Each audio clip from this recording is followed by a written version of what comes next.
Hello friend, and welcome back to Betta Days. Today I am bringing you a 2-hour compilation of my best betta fish videos. This was recently requested by a longtime subscriber and a personal friend. She actually DM'd me on Facebook the other day, and she sent me a video that KG Tropicals did, which was a compilation of all their videos, and she asked me if I could make one like that because she often loves to watch these videos while she is changing the water in her betta tanks.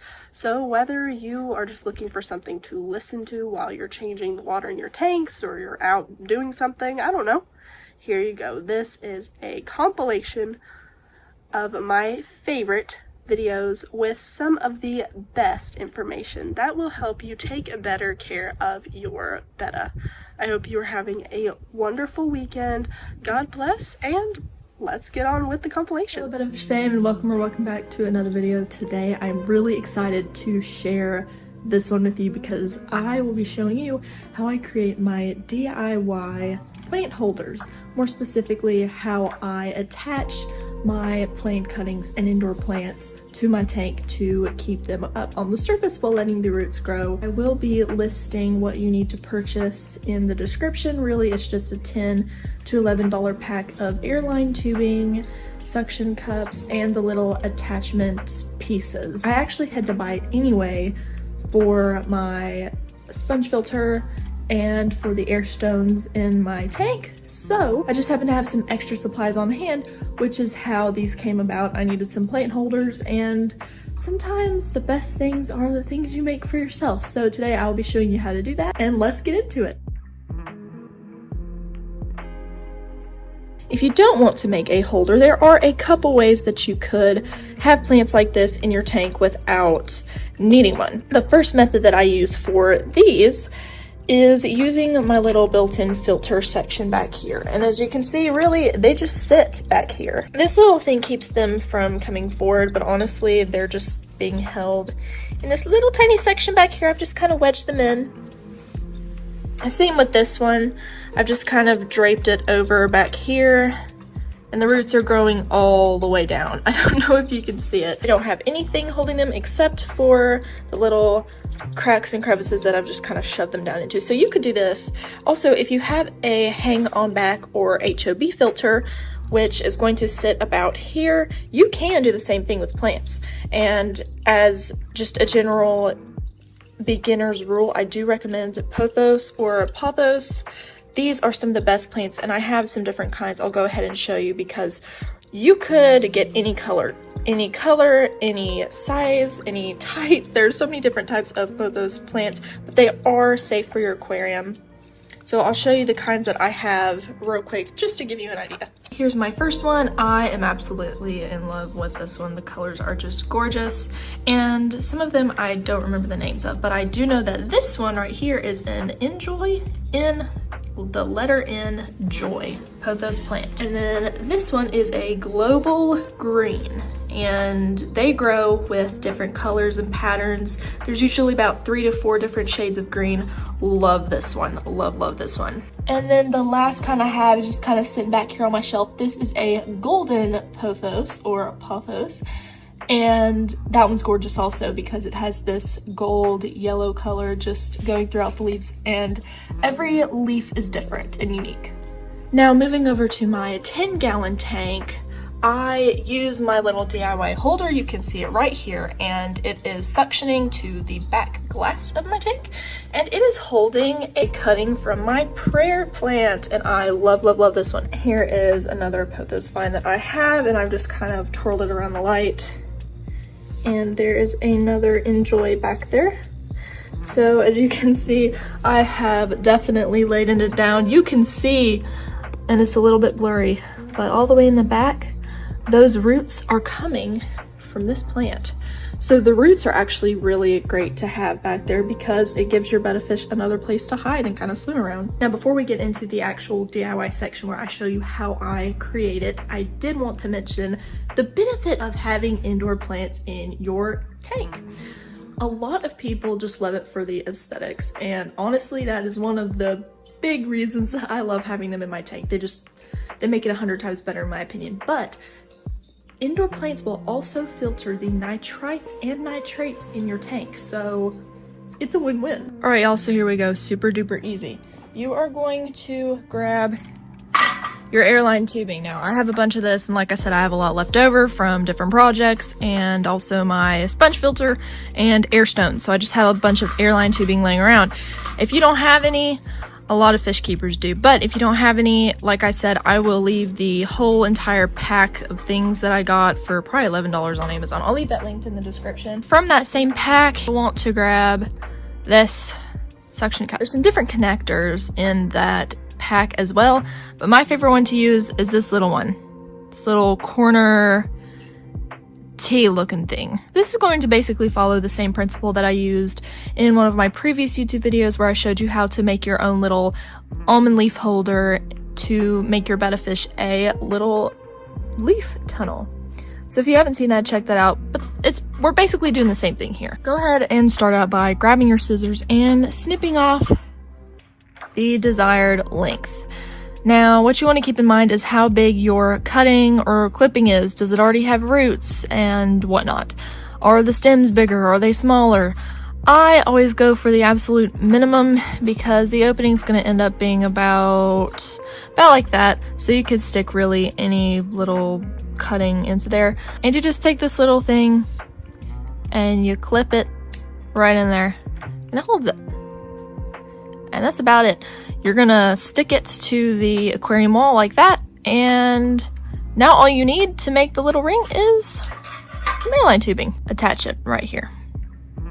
Then just kind of hold it and estimate how much you want. This is about what I'm going for right here. And then after that, all you're gonna do is connect it. Yeah, it'll let me. And then boom, that's it. You're done.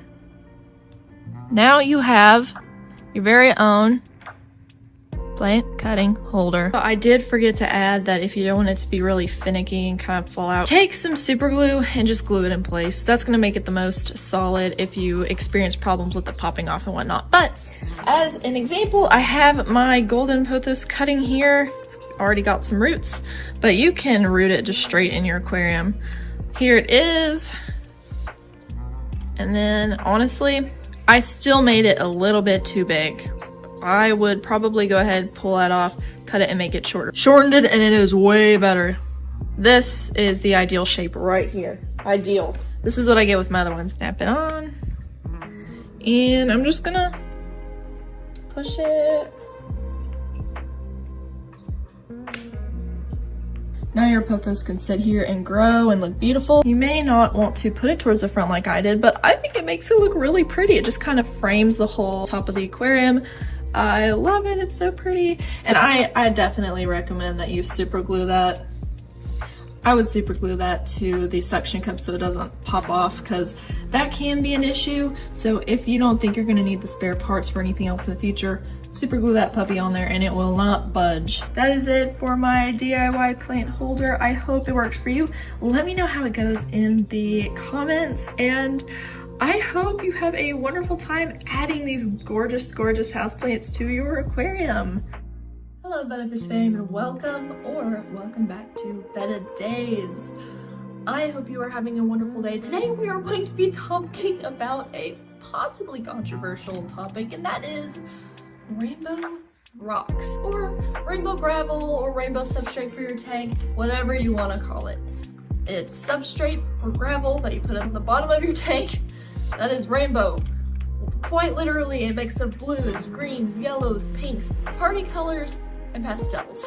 As a beginner walking down the aisle of the pet store in search of a substrate for your new tank, you will probably find a lot of options, if not all the options, consisting of colored gravel, maybe blues, greens, or in this instance, rainbow gravel. And to some people, it is extremely appealing. And I do agree, when I was younger, I thought it was a lot of fun. But today I'm going to be talking about why I don't like rainbow gravel. Now, everyone is entitled to their own opinion. So if you like rainbow gravel, then don't feel the need to go to the comments and heckle me because I am kind of coming against it. I'm never coming against the people that use it. I am merely here to inform you on why rainbow gravel really isn't a great choice for your tank. And something I do want to say before jumping in is that if you have an established Betta tank with rainbow gravel in it, if that tank is cycled, then do not change out your substrate just yet, because if you already have it and your tank is all cycled, you are going to have a colony of beneficial bacteria living in there, and that cannot simply just be replaced with the new tank. If you scoop out that gravel and then replace it for something more natural, you are going to crash the cycle entirely, which can kill off anything in your tank, including your Betta. You will probably need to set up a completely separate tank with new gravel, and cycle that tank before you add your fish over. That really is the best option for you at this point, but if any of you have any suggestions for someone who might want to transition from rainbow gravel to a more natural color with an established tank, feel free to put some tips in the comments. Now let's get on to why I don't like rainbow gravel. Number one, and this really is just personal preference, I just don't like all that color. I am an absolute sucker for natural tanks. There's something about live plants, house plants at the top, natural rocks, just anything natural, tannins in the water. I love it so much. So when I look at rainbow gravel, it just doesn't give me that same feeling. I don't feel at peace, which may sound weird, but it's just kind of unsettling, all those bright colors. It kind of hurts my eyes, and I just don't find it visually pleasing. The second reason I don't like it is because rainbow gravel is most often colored with some sort of paint, and while it is said to be alright underwater, there have been a lot of instances where after being underwater for some time, this gravel starts to leak chemicals and the paint will even start to chip off. So this can potentially cause problems for your Betta down the road. Now, sometimes I have been having conversations with people where that I will tell them this, and then they say, well, that didn't happen for me. It's not going to happen for everyone, but it is definitely something that you need to be aware of. That is always possible. I don't like it because I don't want anything to do with something that might hurt my Betta. Rainbow gravel really just does not simulate a Betta's natural habitat, and if you will go online and look up where they originate, you will see so many natural plants and rocks and sand and everything. You're not going to see rainbow gravel in a natural environment. So if not rainbow or colored gravel, what should you do? I recommend a natural palette. Always go for tones of white, brown, tan, black even. These colors are available naturally, so people will not be adding color to it. They won't be spraying it with any extra color.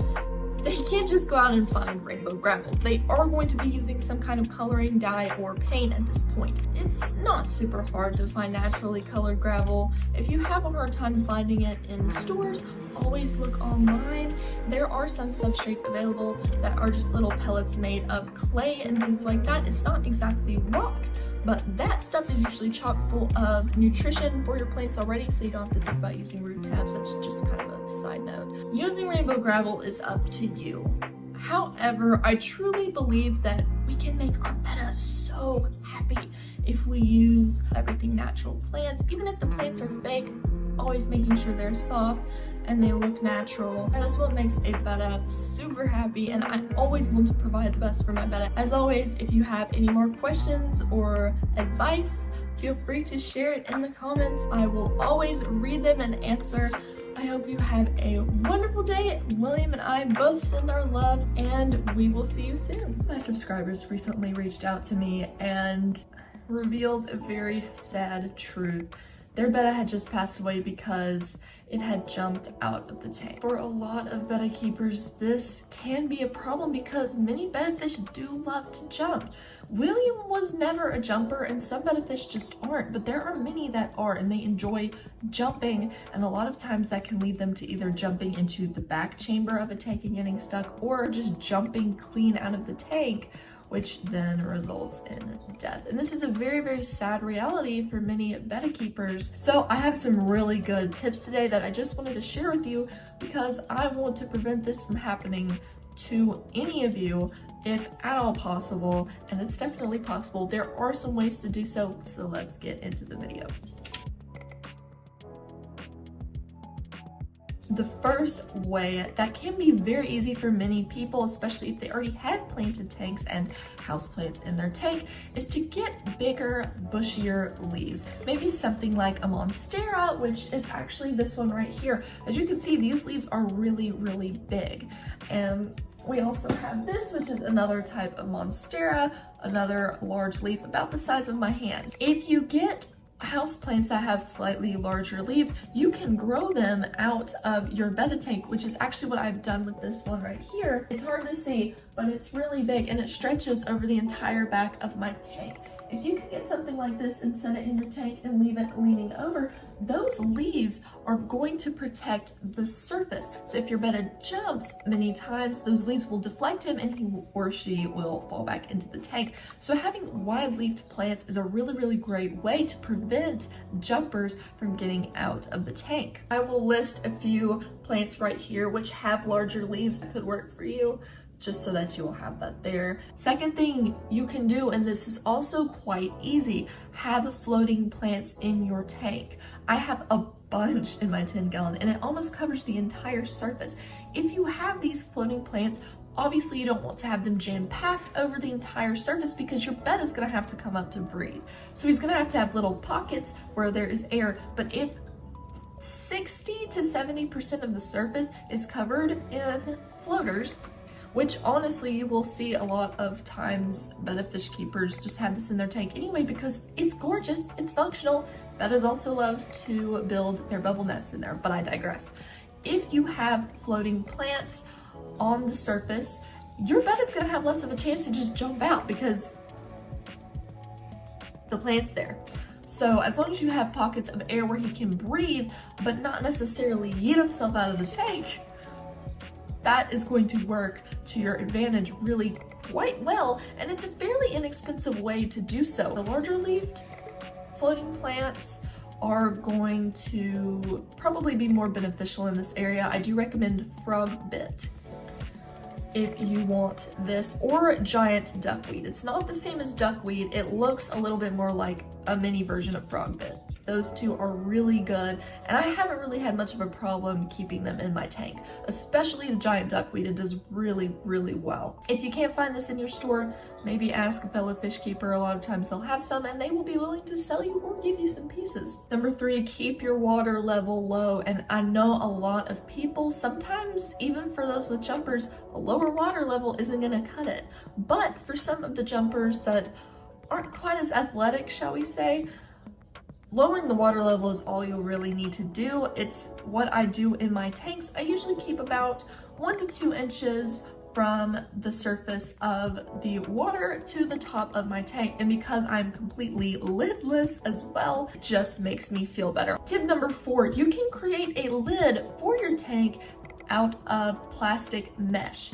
It can go by the name of gardening wire or plastic gardening wire. It doesn't need to be made out of actual metal. Go for the plastic one, but it needs to be rigid. I will leave a link in the description, but look for one that is rigid. I would recommend checking Home Depot, maybe Lowe's, because a lot of times you can buy that kind of stuff there if you don't want to buy it online, and then you can test the rigidity of it. A lot of tanks will have kind of that shelf on the inside. I know my 10-gallon does, so all you have to do is really cut it to size, stick it in there, and because it is mesh, it's going to allow everything to breathe. So technically it's like you don't have a lid at all. You can also use it to hold plants. You can stick smaller stems of plants down in there so it can do that.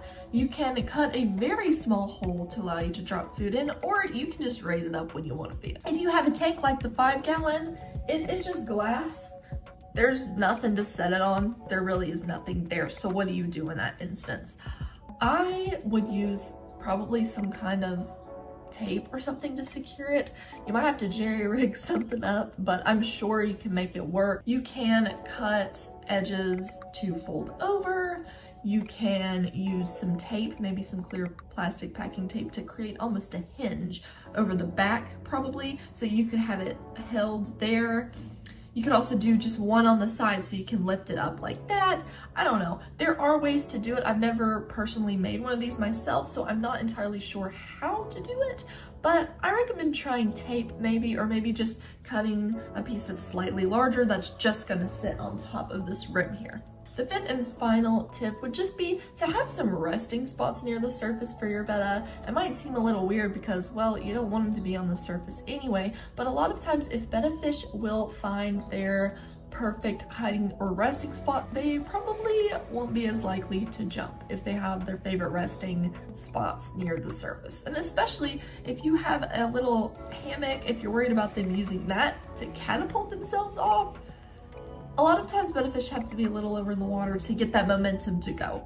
If you have a leaf hammock, let's say, and you only have about that much water, they're just going to be able to kind of lay on there. They really can't get any air, so I wouldn't worry too much about it in that aspect. So that is in my 5 favorite tips for keeping jumpers from jumping out of the tank. I hope this works, and I hope this helps you. If you have any other tips, if you've had a jumper before and you found a way to prevent it, let us know in the comments. I want us all to share, to talk. This is a place for experienced and beginner betta parents to talk and to connect, so feel free to use the comments to talk with one another. Or you can join my free Facebook group. It is private. It is a growing community of betta fish parents like yourself who just want to learn and ask questions in a free, bully-free zone. I hope you have a wonderful day.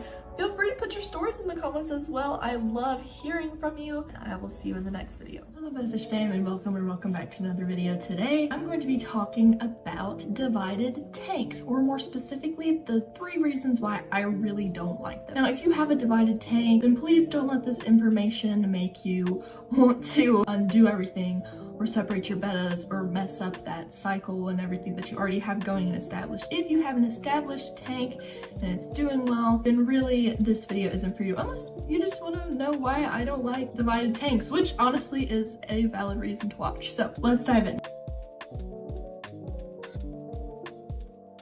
First reason why I don't like the idea of a divided tank is because unless it's a solid divider, which it really almost never is, and I still haven't seen a solid divider, the water is shared between the tank. When you have a divider, when you place one in the tank, it's going to have holes to allow the water to flow in equal exchange, so that you only need 1 heater and 1 filtration system for both portions, so that the water can continue to flow back and forth. You have 2 separate fish, and unless you are getting them from a really good, really reputable pet store, a lot of times the bettas that are sold in cups, their water is very nasty, and sadly a lot of them are already sick or fighting a disease or infection by the time you buy them, unless you just get really lucky or you treat them or quarantine before you add them to the tank. But anyway, a lot of times these betta fish are going to carry something from the pet store, and although there is the divider, the water is still shared, so if one has a disease or carries something,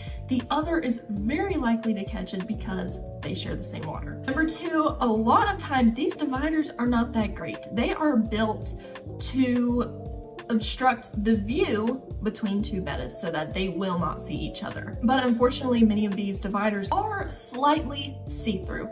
And I was talking to a friend last week, and she discovered that her divided tank, the divider in it, her bettas could actually see each other. So they were both really stressed, they were gulping for air, and they both looked pretty bad. I was actually afraid that they were sick. Before she figured out that the divider was the problem, she actually thought that one was sick. He looked so bad. He was just very, very stressed. Realistically, if you still wanted to go with the divided tank, you have to make sure that it's solid. And if it's not, buy 2 of them and put them together. It's really the only 2 options. Number 3, and the last reason, if they can't see each other through the divider, there's the potential that one could jump into the portion of the other.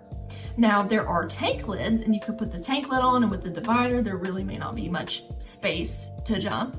But I still believe that there would be a gap, and anyway, a lot of people that do divided tanks like to go lidless. Like, a lot of people that just have normal tanks don't like a lid. I don't like a lid, so I can't blame you.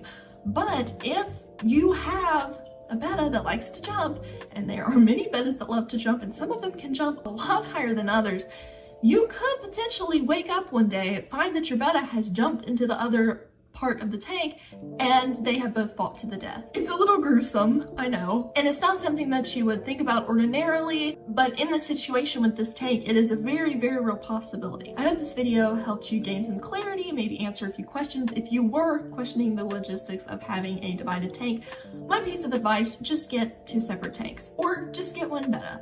If you're first starting out, I always recommend you start out with 1 betta so that you learn and grow, lay a foundation, and figure out what you're doing, get into that routine before you get another, if you decide you want to get another. Let me know what you thought in the comments if you have any other thoughts on this, or if you have experience with divided tanks. I would love to know, because personally I've never done a divided tank, but I would love to know your thoughts, maybe some insight. If you have not heard yet, I have a Facebook group. It's free and it's private, and it is for betta fish lovers like you. You are welcome to join this growing community of betta fish parents.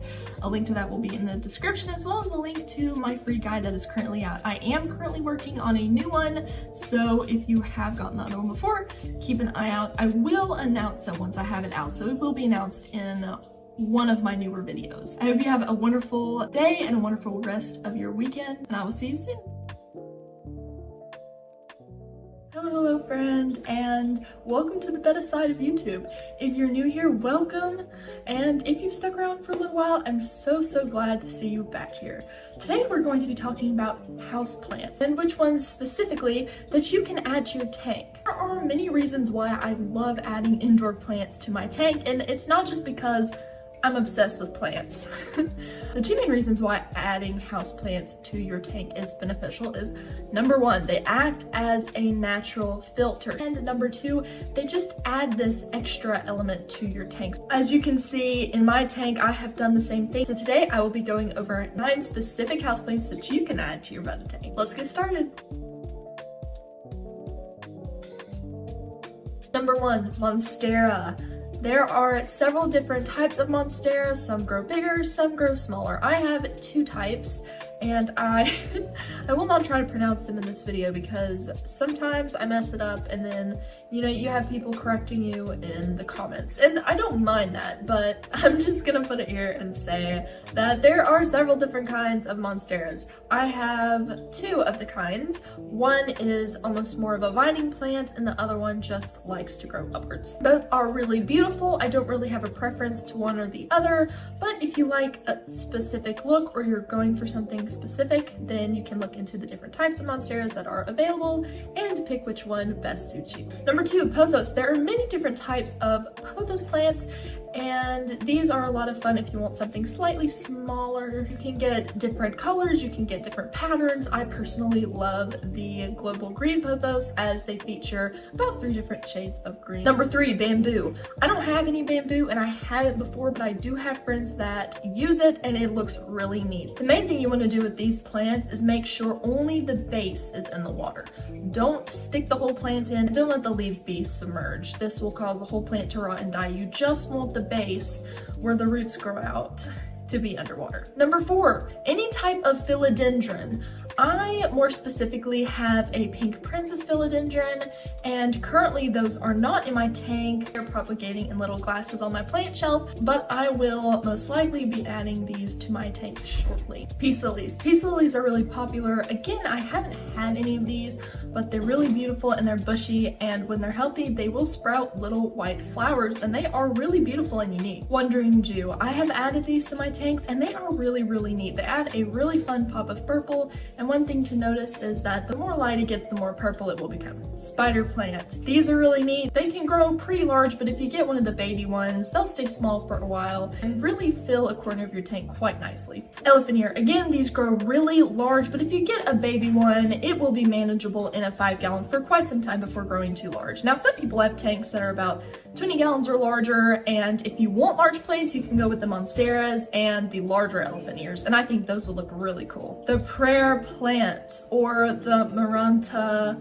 I don't know how you say it. I always refer to it as the prayer plant. This is one of my favorite plants by far. I have taken multiple cuttings off of the mother plant and it still continues to grow. These are great. These are really great and fun to add to your tank as they can really get going and sprout off a bunch of leaves and grow really quite large. And last but not least, the angel wing begonia. I love these plants. They start to shoot roots so quickly.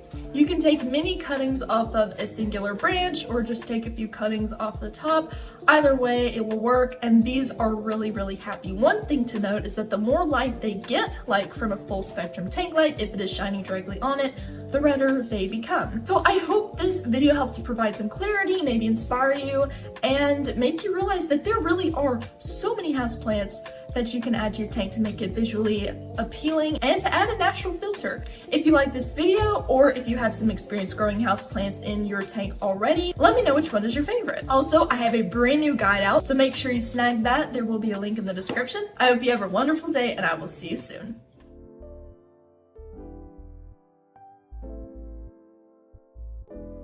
Hello friend, and welcome back to my channel. If you are new here, then I'm so glad to welcome you into the family. Feel free to introduce yourself in the comments. Today is a very interesting topic and something that I never really thought I would cover. I really felt like it would make for an interesting video and maybe even help you. So if you read the title, you may be wondering, what is Betta water? What is preconditioned aquarium water? Well, I will tell you.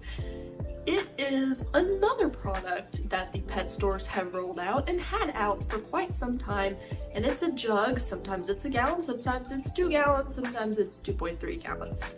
It is a jug of preconditioned tap water. It's just tap water that has been preconditioned for you and sold at an insanely high price. So if you are one of the people who feel like they have to have this, and you are also wanting to be a fish keeper on a budget, this is not budget friendly, and I will tell you exactly why. Being created by the pet industry, I feel like it is targeting people who have something more along the lines of a Betta bowl. So it's going to be a gallon or less, which realistically you would only need to buy one of these and then you would be good for maybe 2 water changes. Bettas need more than a gallon, so if you are buying this for, let's just say, a 10-gallon tank, for 1 water change, if we look at this specific product right here, the Top 10 Preconditioned Aquarium Water, if you are looking at getting this for your 10-gallon tank, you are going to need roughly 5 of these, maybe 4. You know, I'm not going to round down to the nearest gallon just for the example here, but if you want to do the math more precisely, go ahead and knock yourself out. It is $14 for 2.3 gallons. So let's just say you need 5 of these for your 10-gallon. For 1 water change, you will be paying, I pull up my calculator because my brain just doesn't want to calculate right now. If I have 5 of these, one water change is $70, give or take a little bit. If it's a 5-gallon, which is ideal, you will be paying $40-ish, $45.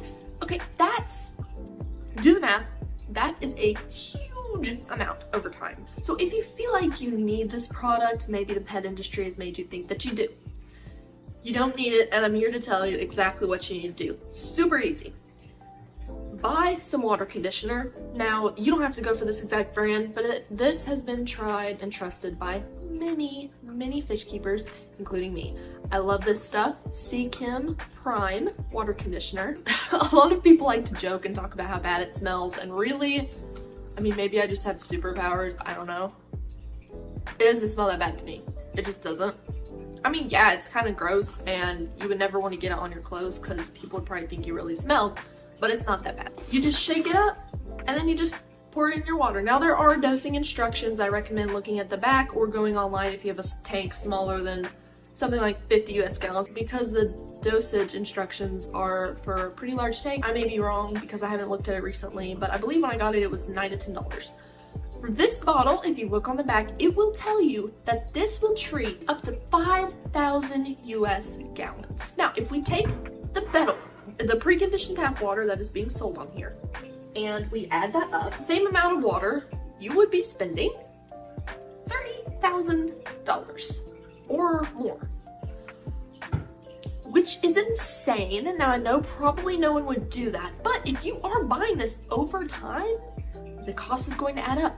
It could very well be a couple $1,000s if you're doing this, or at least several hundred, whereas your tap water is not going to cost you that much, and the conditioner is probably $9 to $10. Sometimes, and I do have friends that live in other areas of the world, in other states, they have told me that their tap water just isn't great. The pH is a little messed up. There may be more ammonia just naturally in the water, which is harder to reduce before you put into the aquarium. If you find that your tap water just isn't ideal for your fish, even after you condition it, what can you do? Best solution for this that I have found is just to buy bottled water. You can buy it really anywhere, but I feel like some stores like Walmart would probably have it for the cheapest. I went, and just for this example, I went online, walmart.com, and I searched for some bottled water, and I found a Crystal Geyser 1 gallon plastic jug for $1.38. Now the price could vary, but let's just say you honestly cannot use any of your tap water. Now you could mix your tap water in this, but sometimes that still doesn't do very well. So if you really want to have a Betta and have a Betta tank, I probably would recommend 5 gallon, because obviously it's going to be cheaper than 10 gallon. So let's say you have a 5 gallon tank and you buy 5 of these 1 gallon plastic jugs. If in reality where you are, the plastic jug is $1.38, you'll be spending about $7. Right there, you could fill a 5 gallon for less than half, I would say, or right at half of a jug of preconditioned tap water at 2.3 gallons. This is going to be your best option if you find that your tap water just is not sufficient, but in many places it is, and you're only going to need to pay for the water that you run from your tap and a $9-10 bottle of conditioner. Now, don't get distilled water. Look for the spring or the filtered water. Something like this, the Crystal Geyser, I do know someone that actually used this exact brand for her Betta tank, and she had a lot of success, so it was perfect. She tested it and it was good. And I can't remember if she had to dechlorinate it. I don't think you do, because I'm almost certain, and I'm saying that because, you know, I don't want to say that it's not chlorinated and then it be chlorinated for some crazy whacked out reason and then hurt your fish. But I'm almost 100% certain that this is dechlorinated, so you might not even have to buy any of this to dechlorinate it. You may just buy this and be totally good. And if you don't know the levels in your tap water, buy a test kit. I will also have that linked in the description. You need the API Freshwater Master Test Kit. You can use the strips, but they're not always as accurate. And then go ahead and just test your tap water and just see if it will support your Betta. Most likely it will, but if it won't, then this is an excellent option. All right, friend, I hope this video helped you. Let me know in the comments what you thought, and if you have had any prior experience with this, if you've ever bought any of this preconditioned Betta water or aquarium water, let me know what you think. I'm very interested to hear your thoughts on this. I hope you have a wonderful day, and I will see you soon. Hello friend, and welcome to Betta Days. I'm so excited to see you. I hope you are having a wonderful day. Today, I will be addressing the absolute essentials for Betta fish care. Now that won't be covering everything that would definitely make your Betta fish happy in the tank. These are just essentials that you really do need. So there are some other things that I would recommend getting, but we'll just address the bare essentials in this video. Now, if you have any feedback or any questions, definitely stick those in the comments. I always answer the comments in my video. Number 1, heater. Your Betta needs a heater in his or her tank. Bettas are tropical fish, and while they can live in room temperature water, they are going to be happiest and thrive in 75 to 80 degrees Fahrenheit. And really only a heater can keep the water at that temperature. Now, even though you may have warmer weather where you live, or you keep the inside warmer, that temperature is going to fluctuate a lot, where a heater would just keep it at that steady temperature. So that right there will reduce a lot of potential stress for your Betta. Number 2, Betta's tank needs a filtration system. Now, this is not going to filter out all the gunk. You're still going to need to do water changes, etc. But something like a sponge filter is great to prevent a lot of floating debris as you are cleaning your tank. It is also the main place that beneficial bacteria will live and thrive in your tank, and that is extremely important for your betta. Number 3, your betta needs a lot of hiding and resting places. Now, some people may not think of this as essential, but I really do, because your betta's happiness is extremely important, especially if you look at their quality of life. Bettas love hiding places, and they love places to rest, especially near the surface where they can get up and take in oxygen if and when they need it. If your tank is extremely bare, a lot of times your betta will also grow stressed and bored because they really have nothing to interact with. It would be the equivalent of you being shut in a room that really had nothing there. It was mainly just the bare walls of floor. Maybe you had a beanbag, but that's about it. You would grow bored and likely possibly depressed even. Like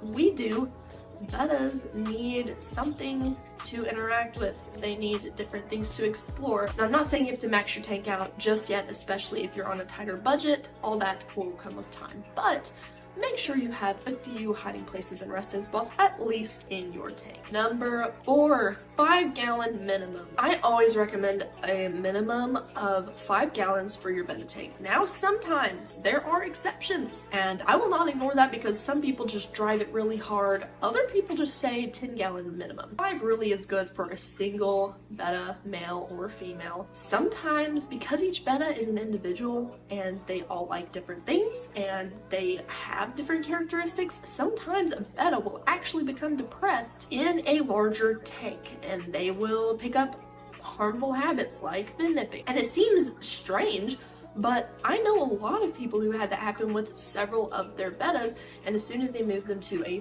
3.5 gallon tank, those habits stopped and their betta was totally happy. Plants, preferably live plants, but if you don't have a green thumb, then you can go with fake plants.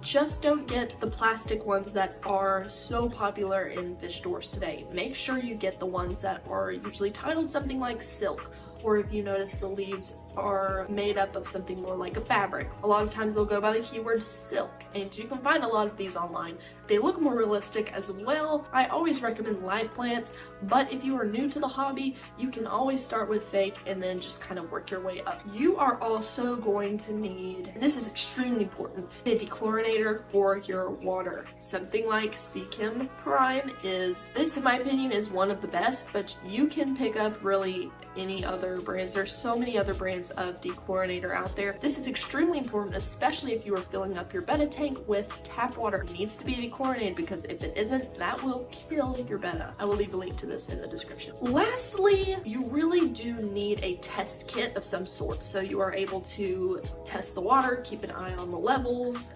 and this will alert you if ammonia levels or nitrites get a little too high. You always want to keep both out of the water 100%. You don't want any nitrites in there and you don't want any ammonia. There's no way to tell if you don't have a test kit. A lot of people recommend the strips. I recommend the API Master Freshwater Test Kit. It is a little bit pricier, however, it lasts so long. It lasts forever. Maybe not quite forever, but it feels like it lasts forever. So don't worry. It is worth every penny, but sometimes you can find it cheaper on websites like Mercari. I know I got mine completely sealed brand new for probably $25, and the retail for that is, especially if you get it somewhere at Petco, is around $50. So sometimes shopping around will save you. All right, friend, I hope that I was able to help you. If you have any other questions, feel free to put those in the comments. As I said earlier, I hope you have a wonderful day. You got this, and I will see you in the next video.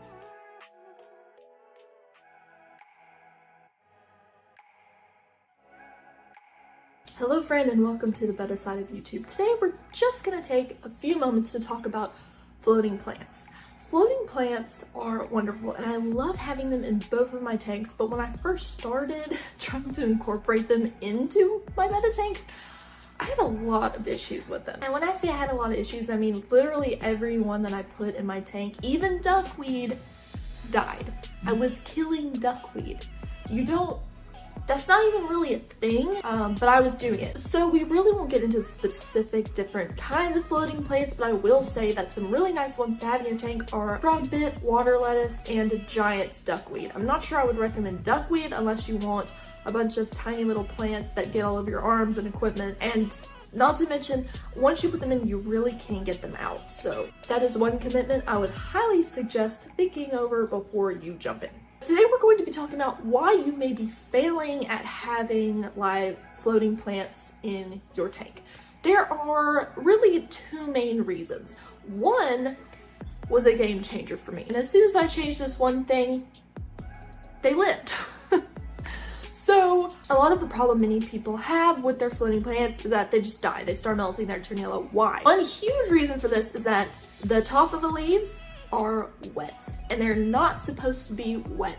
So if you have a lid on your tank, most people do because they're afraid of their betta jumping out. I do have another video where I talk about how to prevent your betta from jumping out of your tank while keeping your tank lidless. Some of that water from your tank is going to evaporate because it's heated, and then it is going to condense on the lid and drip back down onto the leaves. Therefore, most of the time your plants are going to stay wet all the time on the top, and they do not like that. So if you have a lid on your tank, try to find a way to get rid of it. Most betta keepers eventually go lidless. I did. Even though you do have to top off your tank a little more often, I just prefer it. I love it. I think it's prettier, and floating plants are now thriving. Second reason is that you probably don't have any fertilizer in your tank. Now, any kind of aquatic plant you have in your tank, if you have any kind of live plant, it will do best if you are adding fertilizer. Now, don't go to your garden store and grab fertilizer for flowers and veggies and plants and put that in your tank, please. That will kill your fish. There are actually specific fertilizers designed for your tank. The one that I use is Easy Green by Aquarium Co-op. You can use different brands, but I have found Easy Green to be safe for my bettas and very effective for my tank plants. This type of fertilizer is going to be perfect for your floating plants because the roots will just freely float in the water, so they will feed off of the nutrients in the water current. If you are dosing liquid fertilizer, then they will be able to get much more nutrients and they will be a whole lot happier. Now, I know I said there were two main reasons, but I did just think of another one, so I would like to add that as well. You may have too much surface agitation in your tank. Now, what does that mean? Generally, a lot of people when first starting out, they don't really think about the filter and the water output, so they end up choosing one that just absolutely gushes water. So if you have a filter that is putting out way too much water, the surface will be very rough and agitated, and likely there will be a current that keeps those plants moving. If you watch your plant and your plant is moving, and then when it gets in front of that water output and it hits it and it just swings it back around, if your plants are constantly moving around the surface, they're not going to be very happy. They like to be very still, they like to remain in one area, and I will give you an example of the top of my tank. So as you can see, because I have a sponge filter, and I always recommend a sponge filter setup, you can also find another video on my channel about how I set mine up. But there's going to be little to no surface agitation. Now you do want a little bit just to prevent biofilm from growing over your surface, which is a topic for another video, but you do want it to have a little surface agitation, but not a lot. So as you can see in my 10-gallon tank, plants may be bobbing just a slight bit, just because the water surface is rippling a little, but my plants are not budging. They're not moving, they're not being circulated through the tank constantly. Surface and current is also a huge thing. Make sure you really don't have any current in your tank and that there's very little surface agitation. All right, friend, if you had any aha moments or any key takeaways, feel free to jot those down in the comments. I hope you have a wonderful rest of your weekend. Go have fun, and I will see you in the next video.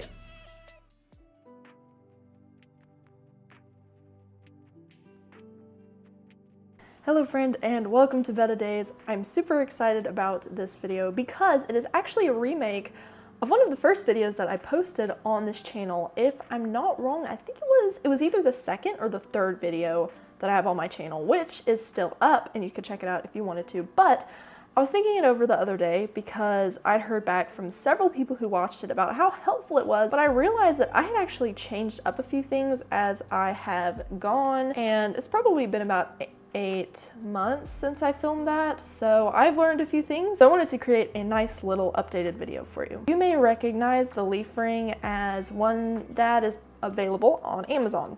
I'll put an image of that right up here. It is basically a solid piece of plastic with a suction cup. But my main issue with this was that, number one, it was extra money that I had to spend. While it wasn't super expensive, I think it might be around maybe $4 to $6, but it just wasn't big enough. I mean, they just do not make the rings large enough. The rings are so small, and the tunnel ends up being really, really tiny, and while a Betta can swim through it, most of them just don't like that. They like a little bit more of an open concept. So I thought, hey, let me see what some extra supplies I have on hand, and maybe I can make one up myself. And you know what? I actually did. So if you have a sponge filter in your tank or tanks, then you should have the supplies that you need to make this on hand. But I will pop up a photo of the supplies you'll need right here. This is actually a bundle that I bought off of Amazon. The supplies you need will be all in the kit, so you can buy that off of Amazon. I will have a link to it in the description if you don't have it. But like I said, if you have a sponge filter, you likely will have everything on hand. So you will need a piece of airline tubing, one of the suction cups that comes with the kit, and this little tubing connector. There are several that come in with the kit, but I find that this one is the best. To make the ring, go ahead and grab all 3 pieces that you need. Super easy, just all 3 pieces. And then take this first and attach it to each side. Now I may have cut a little bit too much of my airline tubing, but that's okay because I can size it down. So look at it and see if you like this size. If you like it bigger, make it bigger. But for what I need, I do need it a little bit smaller. So all you have to do is take one end off. Let's try that. Okay, that is exactly what I need. You can see I can probably fit about 3, yeah, I can fit 3 fingers through it. So that's a good size for me. And then I just take the suction cup and I snap it onto either side. And it's solid. It is in there and it is perfect. If you put it in your tank and find that it swivels a little too much for your liking, you can actually super glue it. Just take it out, put a little dab of super glue right there, snap it in, and it'll hold it in place. But honestly, I don't find that it's a big problem for me. So this is just what I need. As far as placing actual leaves in the ring, you get to decide which one that you want. Do you want a larger leaf like Indian almond leaves to create a full tunnel, or do you want it to be more open concept and have a smaller leaf in there? This was on Amazon. I will leave a link to it, but the leaves are absolutely huge, and I do actually have to cut them down to size sometimes just because they're so massive. I'll give you an example. See, big. This thing is bigger than my hand.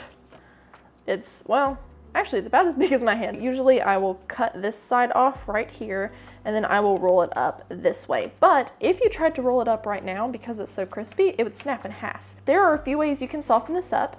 In my first video that I made, I talk about boiling it on the stove for a little while to soften it up and then using the tannin water back into your tank, which you can do. But if you don't want to stand over a boiling pot, I actually figured out that you can just stick it in your aquarium water and let it sit for a few hours and then it will soften up just fine. I usually stick it in this way and then I find that it will almost adhere to the glass and just stay. So it won't float around, it just stays and then it will soften up.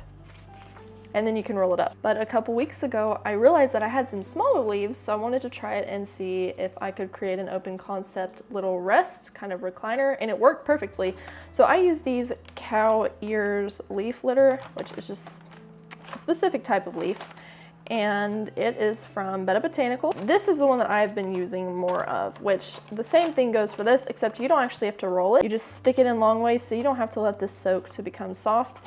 And I will show you how I use this one because this is my favorite right now. Let's try this one. It's a little bit longer.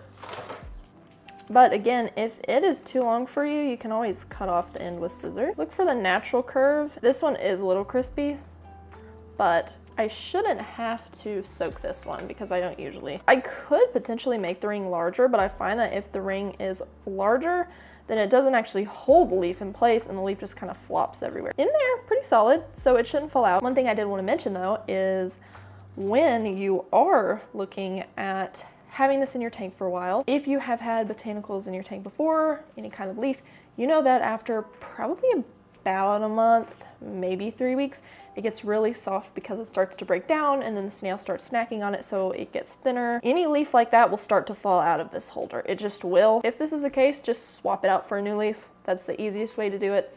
Just fish the old one out and swap it I would say every 2 to 3 weeks you can swap this out and it will be totally fine. Let's go put this in William's tank and I will show you how it looks. When putting it into the tank, I have to kind of go around certain things, but if you have a wider tank, it won't be an issue. Essentially, I just grab it like this, almost like one of those pop sockets you have on the back of your phone. Put 2 fingers there like that.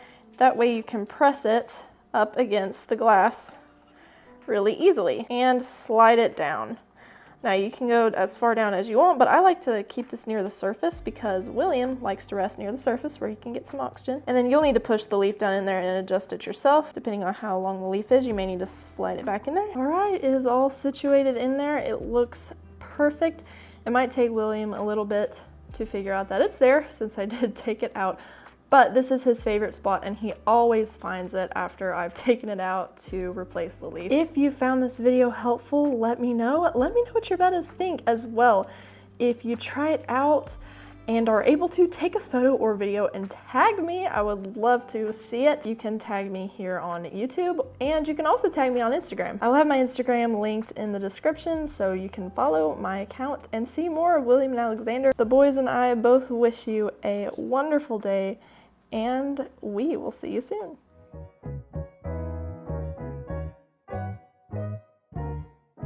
Hello friends, we will be taking a hypothetical $100 and trying to make a really nice Betta tank from that.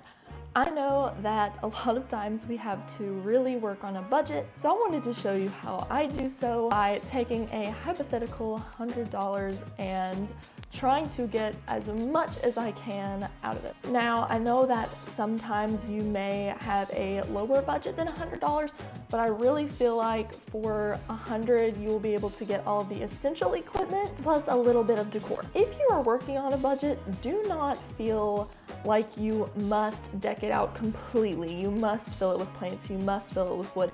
You absolutely can do these things.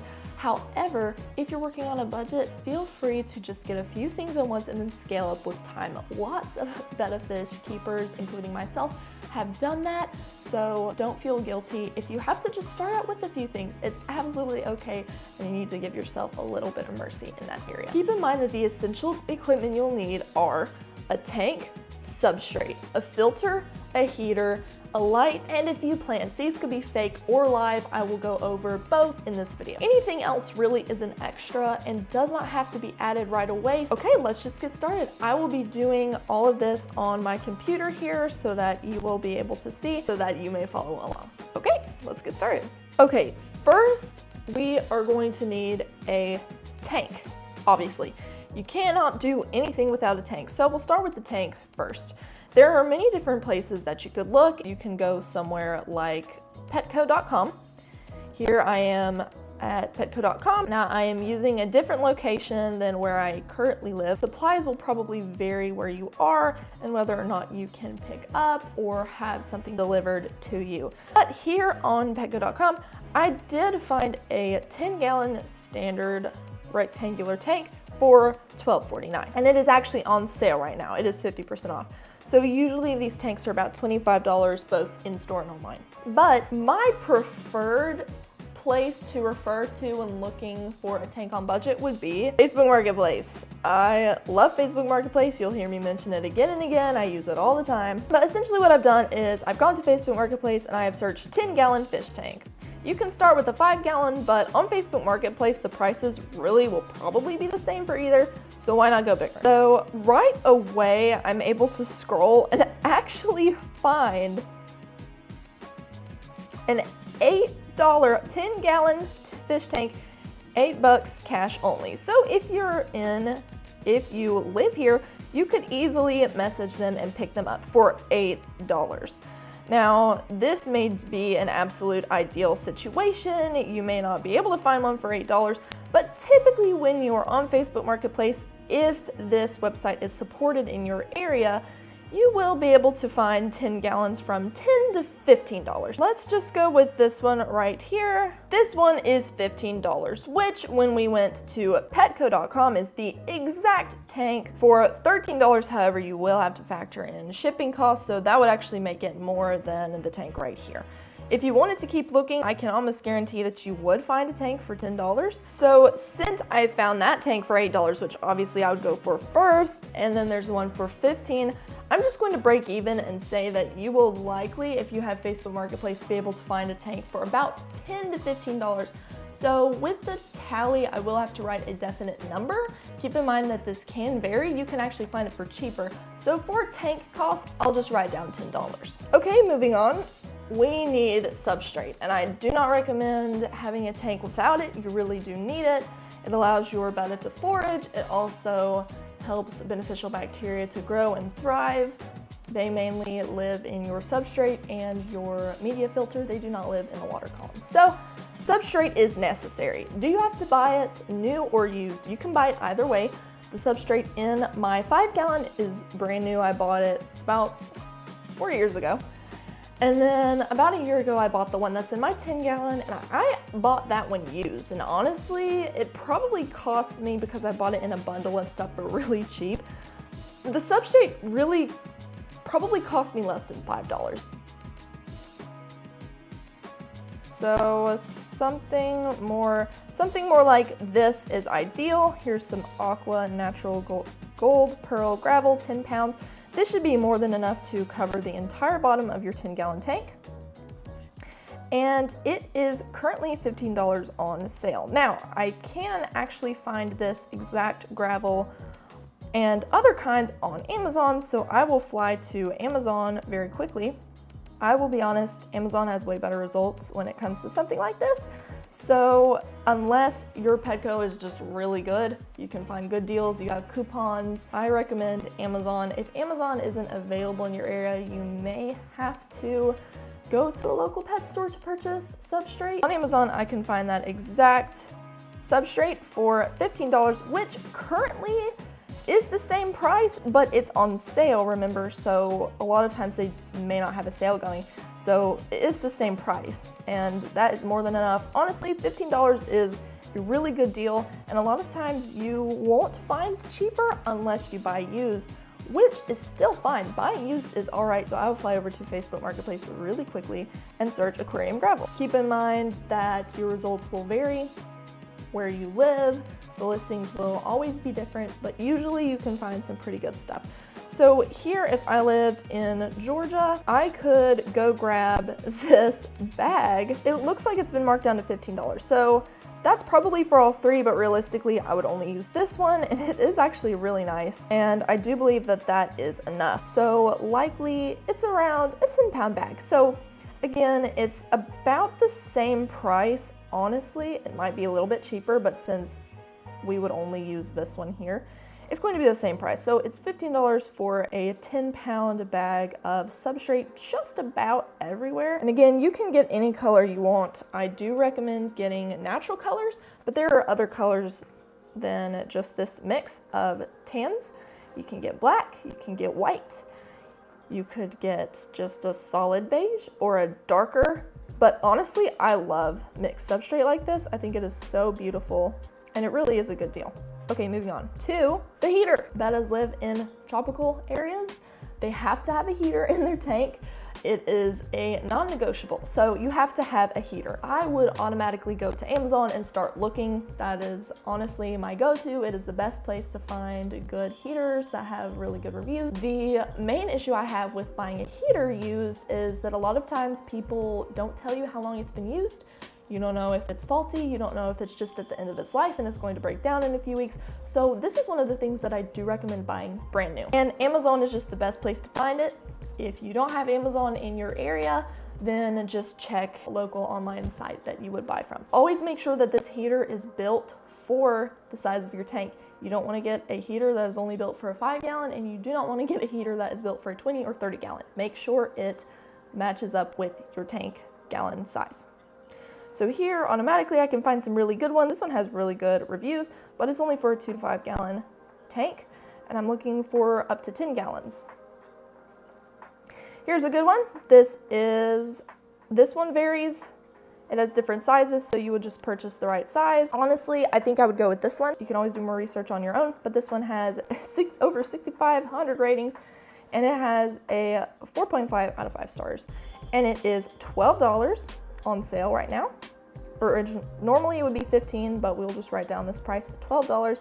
So for $12, you can buy a really good heater, 5 to 15 gallons. So I could get the 50 watt and it should be fine. So there you have $12 for your heater. Moving on to the tank light, I'm going to show you my favorite one. And I get this one off Amazon as well, and it's pretty inexpensive. I get the 9 watt Tiger brand, and I always get the full spectrum aquarium light because if you buy live plants to put in the tank, they need a full spectrum light. This light essentially just mimics natural sunlight, so it will be able to go through photosynthesis. Even if you're putting fertilizers in your tank, you really do still need this. And I love it anyway because it's brighter. It has a bunch of different settings for brightness. It also has 3 different light modes. Here is the 9 watt. I have this one on both of my tanks. I really love it because the legs on each end can be pulled out or pushed back in just to adjust to the size of your tank.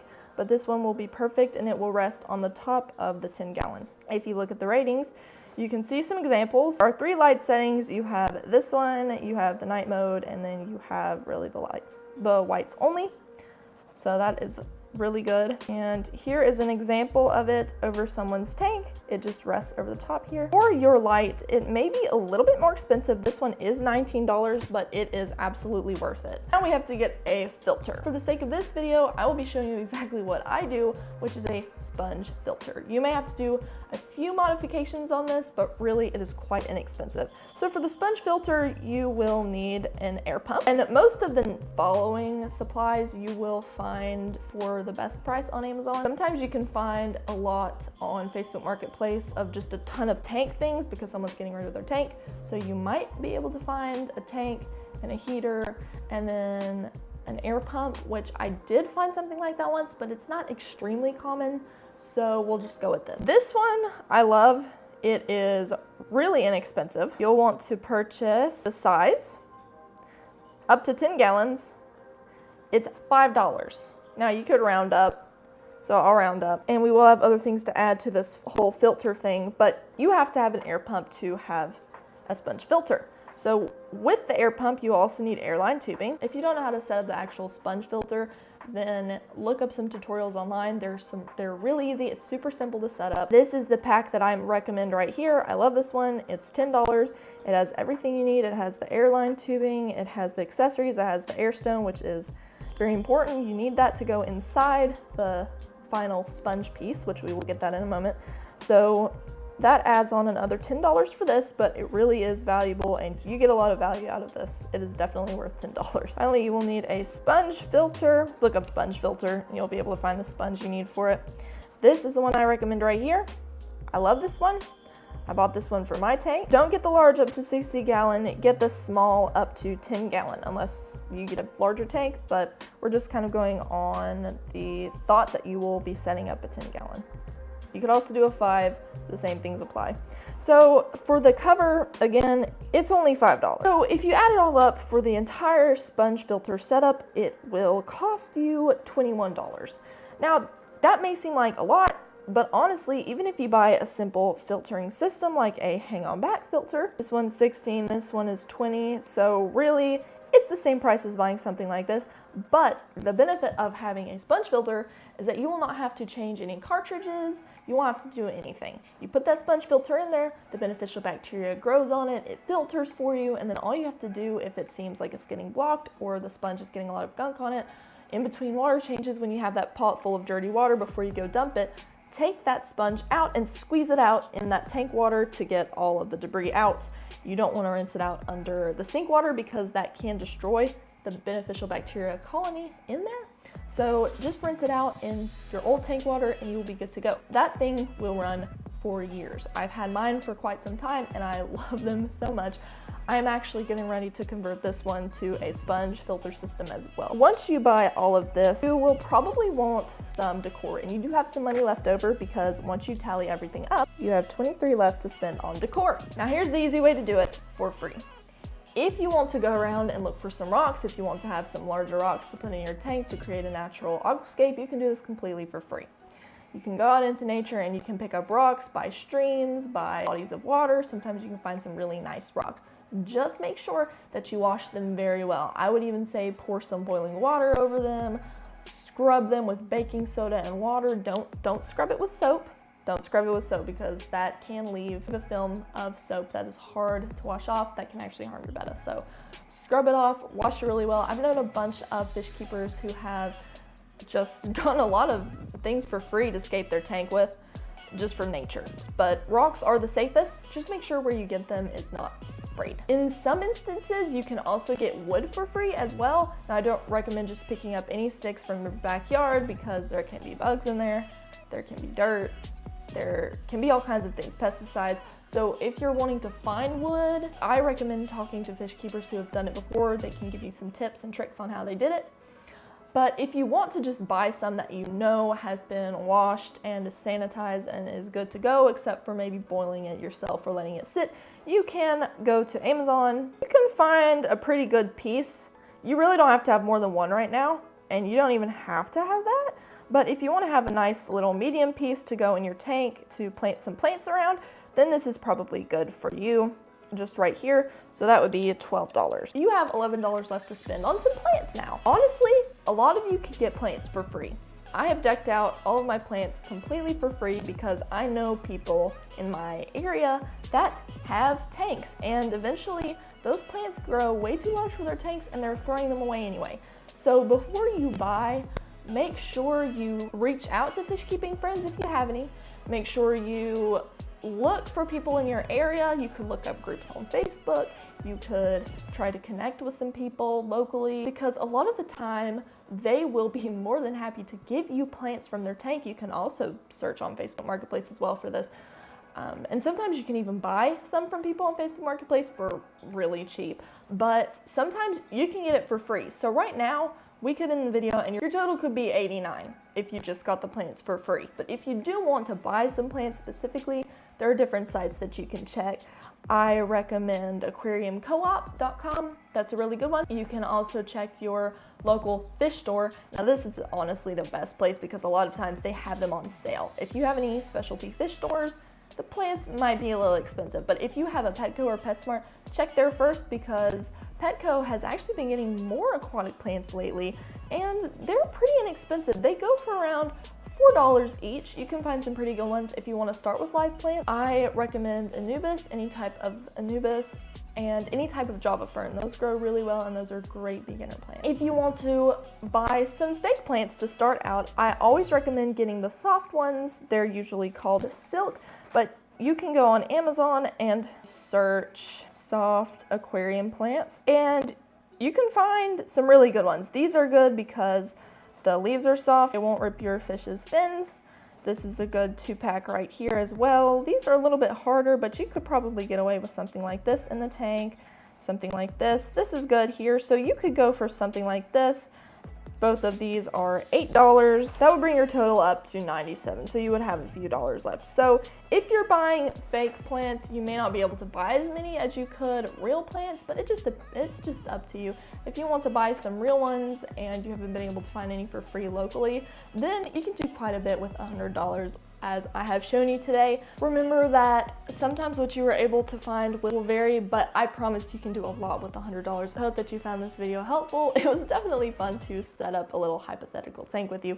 If you have any more tips and tricks, and if you have been fish keeping on a budget for a while, tell me a little bit about it. I hope you and your fin friends have a wonderful day, and I will see you in the next video.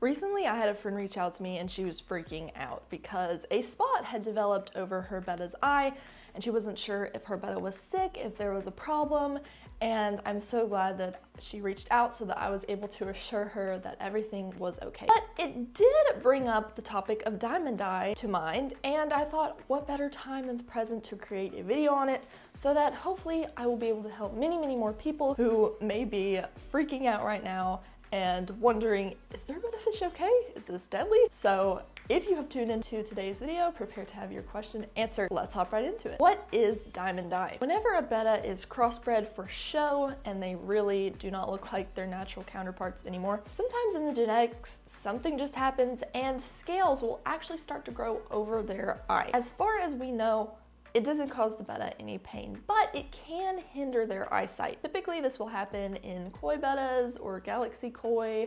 Sometimes it will happen in other types, but usually it is the koi. I know that my Betta Alexander does have a little bit in one of his eyes. It's actually growing over the top a little bit. Typically, you will be able to tell that this is diamond dye because the scale that has grown over the eye will match up with the color of the body. It's quite easy to identify versus something like Popeye, which is way more serious. The Betta's eye will actually swell, and sometimes if your Betta gets an internal infection or a parasite, their eye will turn cloudy, which is a sign that something is wrong. But diamond dye just happens because of genetics, just because Bettas have been crossbreed, especially for show. They have been bred to show more colors, to have larger fins, to have frillier fins. I mean, the list just goes on and on. Sometimes it's not both, sometimes it's only one. Sometimes you will find Bettas in stores that have it really serious over both eyes, and this will actually cause the Betta to be blind. As far as I know, it doesn't cause them any pain, but if you do have a Betta that develops pretty serious case of diamond dye, you will probably have to look at rearranging the tank just to help accommodate your Betta a little bit more. There really are no medications to treat it just because it's a part of the Betta's body. Just continue what you're doing, keep up with the fresh water changes, just make your Betta fish as comfortable as possible, and really there's no need to worry. I hope this video helped you. Remember that I'm always here to answer questions or to give help. You feel free to email me. I have my help email in my channel's about section. You can find that and contact me through there. And also, if you need help identifying anything else or you have any other questions or concerns about your Betta, please join my free Facebook group, Betta Fish Forum. There are so many wonderful Betta keepers in there already, and everyone is posting and asking questions and helping one another out. It really has grown into a wonderful community. All right, friend, I hope you and your Betta have a wonderful day.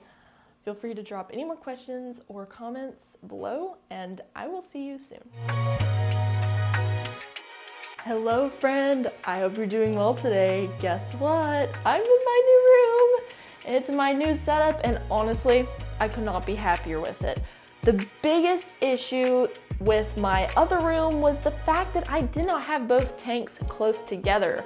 So as you can see now, both tanks are in the background, and I love it so much, especially because I do sit at my desk and I work a lot. So I like to actually be able to see both of my boys instead of having one here and having one all the way on the other side of my room where I didn't see him as much and I just felt like he wasn't being appreciated as much as he should be. So now that that is all straightened up and fixed, I'm so happy, I love it, and I would love to know what you think about my new little setup. Also, I would like to know what you think about having the mic here. Usually I have it further down, but it doesn't capture my voice quite the same, and it's usually a little bit more quiet when I have it down more around my belt. So is it distracting, or do you think I can get away with it up here? I don't know. What do you think? So without further ado, let's get into today's topic. This one was suggested by Diligently Joyful, so thank you so much for your recommendation. If you have a recommendation for a video and you would like me to come out with one, go ahead and pop it in the comments and I would be glad to get that one out for you. All right, let's start. So, tank decor for Bettas. It seems very complicated and yet uncomplicated. I think the problem is that there's so many options available on store, online, just everywhere. I mean, everywhere you look, you can find Betta decor. So how do you know what to choose? I mean, there are so many options. So that's why I'm coming out with today's video, because you need to know what you should get for your Betta tank. I won't be covering any of the ones that you shouldn't get. Today, I will be covering my favorite ones so that you know what to get for your Betta tank. All right, let's go ahead and hop into it. Number 1, silk plants. I always recommend live plants for your tank, but if you have a bit of a brown thumb and you're not super great at taking care of plants right now, then I recommend starting with silk plants. What's the difference between silk and plastic? It's just the material that they're made of. They're not actually made out of silk, but they do often go by the keyword of silk. So normal, kind of regular aquarium plants that you see in the store a lot are hard, jagged pieces of plastic that easily can catch and rip Betta fins. These are made of a softer type of fabric, often that is plasticky or plastic coated, but it is much softer than the originals. So it ensures that your Betta's fins are a lot safer. They're my second recommendation under live plants because obviously live plants do have more benefits, but if you want to start a little more slowly, I do recommend some of these. I will have a link or two to my favorites on Amazon, but just know that if you research silk aquarium plants online, anywhere online, you will find plenty to choose from. Number 2, driftwood. I recommend driftwood more than I recommend the resin or plastic structures. I did use those for a long time. I used them, but I found that a lot of them can have risks involved where paint will chip off or kind of just melt away.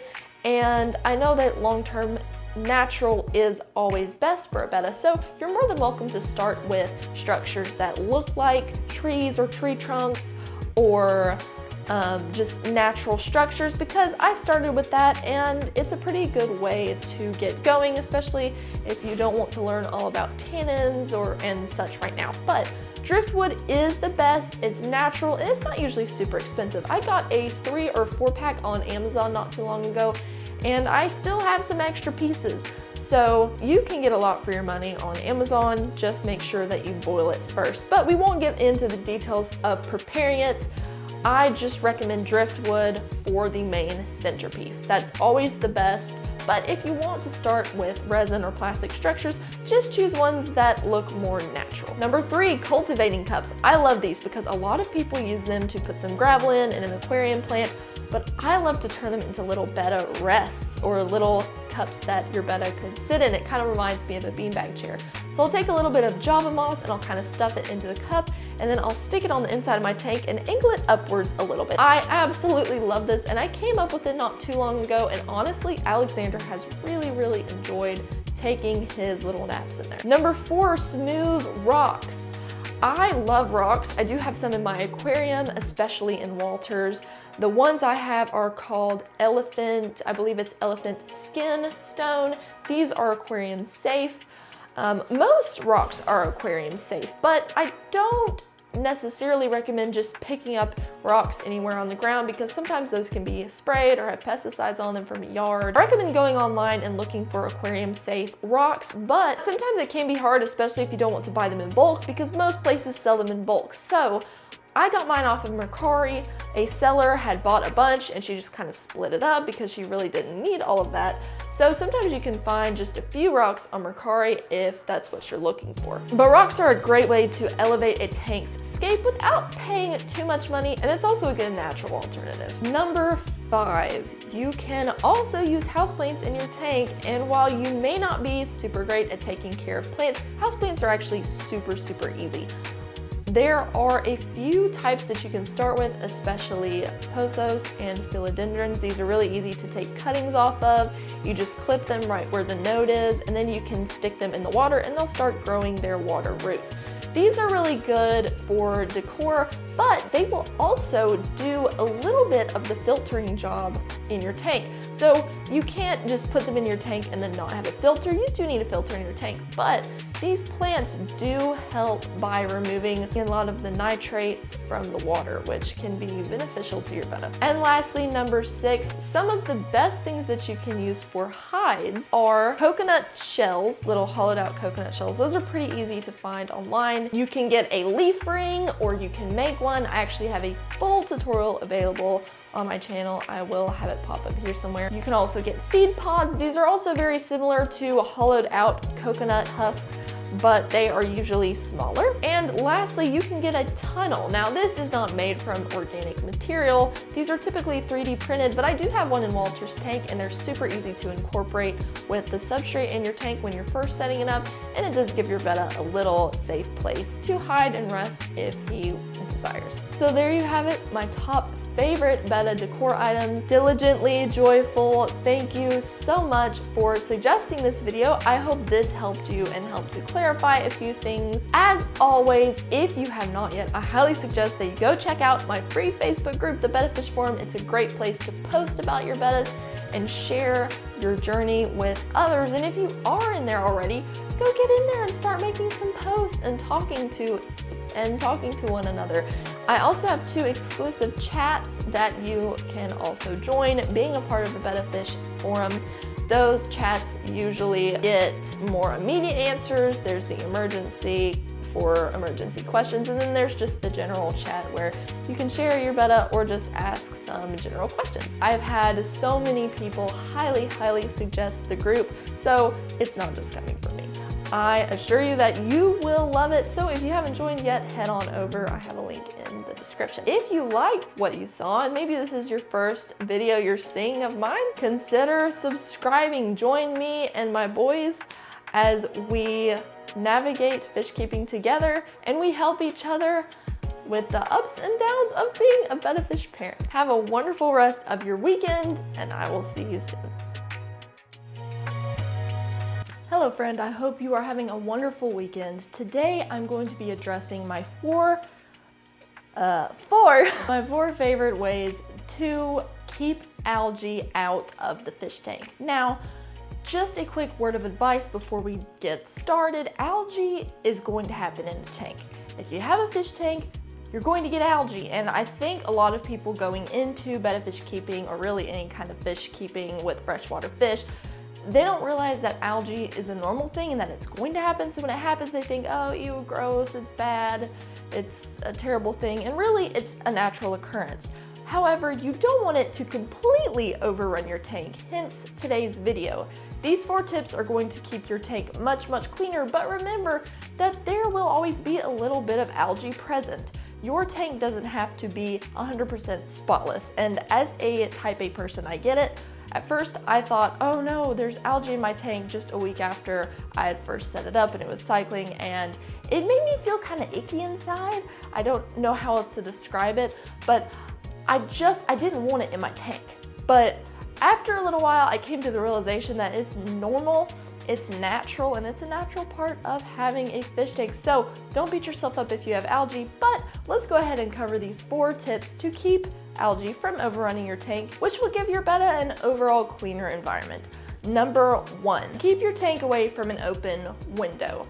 I have a tank right here, and it is in front of an open window, so when the sun sets, it will shine directly on the tank. And if you get a lot of sunlight exposure and exposure from the fish tank light, all that summed up, it's a lot of exposure, and that will encourage algae to grow. So I do recommend having a fish tank further away from the window, or maybe have it in front of a curtain that kind of diffuses the light. Or if you want to have it in front of a window like I do, keep the fish tank light on only an hour or 2 in the mornings and then have it shut off, so that when the sun sets, then you have an equal amount of light. This is just something that you can play around with. It's not going to hurt your fish tank if it gets a lot of sunlight. Just know that the more sunlight you get, the more algae is prone to grow. Number 2, snails. Snails are a huge key, and they are really important to have in your tank. If you don't want a lot of snails, just start with 1. You could get a nerite snail or a mystery snail, although I usually recommend the nerite because they're easy to find in fish stores, and they're also very easy to care for. These are not high maintenance snails at all, and they do not reproduce in freshwater tanks, so as long as you have 1, you'll be all right. I've had one for a long time. He's still going strong, and he helps to clean up with the algae a lot. Some people really do not like ram's horn snails. I personally do because my bettas do keep them in check, but if you have a betta that's not really hunter and you get a couple ram's horn snails, they will reproduce very, very quickly, and you could have a massive snail population on your hands, which, depending on the type of person you are, you will either despise it or appreciate it. It works out for me. But if you feel a little bit differently and you just want to play it safe, start with one snail, preferably a nerite or a mystery snail, and then go from there depending on how you feel. Number 3, avoid overfeeding. If you give your betta too much food and it sinks to the bottom and it's not being eaten, it's going to break down and release ammonia. And if kept in your tank, is going to encourage algae to grow because they feed on that type of stuff. And it's just going to get gross really, really quickly. So when you feed your betta, only feed him in tiny amounts at a time and watch him eat it before you put more in his tank. I like to start with a very small pinch of bloodworms and mysis shrimp whenever I feed my betta, and I watch him eat it before I put another pinch or 2 in there for his daily feeding. And last but not least, make sure that you are cleaning your tank, preferably once a week. Now, this does kind of depend on the size of your tank. If it's 10 gallons, you may not have to do it weekly, but I do still recommend it, especially if you want to keep algae under control. You don't have to do anything big. You can do 30 to 50% water changes, which just means that you're siphoning around the rocks, and then whatever water is removed with it, you replace with fresh water. And it's just as easy as that. Typically, whenever I do weekly water changes, I'll remove about this much. I don't quite remove half of it just because I don't find it necessary, but if you are struggling with algae, I recommend starting up a weekly water change, 30 to 50% of the water removed as you siphon the rocks. All right, friend, I hope this video was helpful. If you had a favorite point, or maybe you want to share an experience you had on dealing with algae to help others watching this video. If so, head on to the comments and leave your experience or feedback there. If this is your first time here, consider subscribing. There's so much free content that I know you will find helpful. Also, if you have not yet, head on over to the Betta Fish Forum. It's my free Facebook group for betta parents such as yourself. It's a wonderful way to learn and grow with other people in all walks of life, and it's completely free. As long as you have Facebook, you can join it. There will be a link in the description so you can easily find it. All right, I hope you and your betta have a wonderful rest of the weekend, and I will see you in the next video. Hello friend, I hope you're doing well. Today, I'm here to tell you that if you're doing 100% water changes on your betta tank, you don't need to do it anymore. That's right. If this shocks you, came as a bit of a surprise to me too, not too long ago, because for a while I really did think that doing this was beneficial. In fact, the first video that I made for this channel, which I did remove, was me doing a complete deep clean of my tank and showing you how to do it. But since then, I've realized it's completely unnecessary. That's right, you don't need to do 100% water changes. So if you don't know what a 100% water change is, allow me to describe that just for a minute. A lot of people, including myself for a while, believe that when doing a water change or cleaning their tank, they need to take all of the water out of the tank, take their fish out, keep them in a separate container, and then scrub everything, clean everything, siphon out all the stuff, and then put everything back, set the scape up again how it was, and they're done. Now, not only is this a huge waste of time, it can also be stressful for your betta. So here's exactly what I do for my tanks now. Once a week, I will do a 50% water change. And basically that's just me siphoning out the rocks in my tank until about half of the water is removed. After that, I will scrape the glass and clean off any algae that is out of the water now that I had siphoned the water out. For the remainder, I will go in with a little magnetic tank glass cleaner that helps me get the rest of the algae out. And after that, I just fill it back up. I don't take out my bed anymore. I don't take out the wood. I don't take out the decorations. I don't take out the plants. I just do a 50% water change which is the water removed while I siphon the waste out of the substrate. Every now and then, if I do notice that the rocks or the wood have a little bit too much algae on them, I will take a little brush that I have and just kind of scrub them off while the water level is low and I can reach them easier. And this works really well for me. If you have a lot of algae, just know that you don't have to take each plant out of the tank and scrub it off with a toothbrush like I used to do.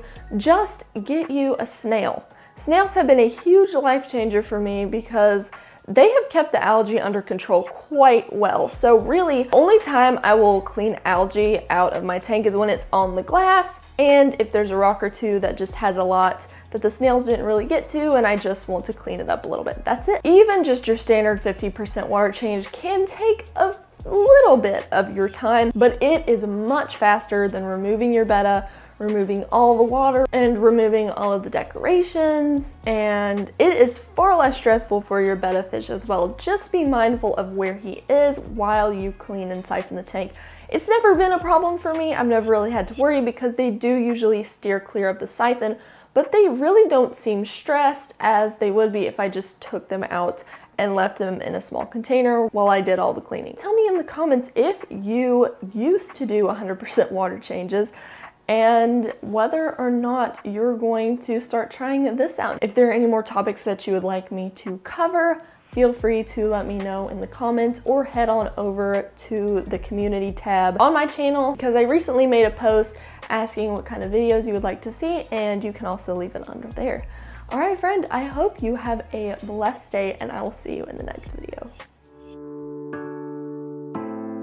As a betta parent, you've probably thought a time or two about what you should do in case of an emergency and how you would evacuate your bettas out of the house. And if not, then this video is perfect for you because today I'm going to show you my escape plan that I implement and thankfully have not had to use yet, but I like to have it just on the side, just in case. So without further ado, let's get right into it. This is actually probably the second or third video that I ever made on this channel, but since some things have changed and I had an extra point or two I wanted to add, and since I'm so thankful, but I feel that my setup does look better than it used to, I just wanted to redo it because why not? First and foremost, I want to remind you that in the case of an immediate emergency, essentially meaning that this isn't an evacuation for a hurricane or a storm or anything, meaning you have time. If this is more of an emergency like the house is on fire or something of that sort, always remember that you need to get the people in your life out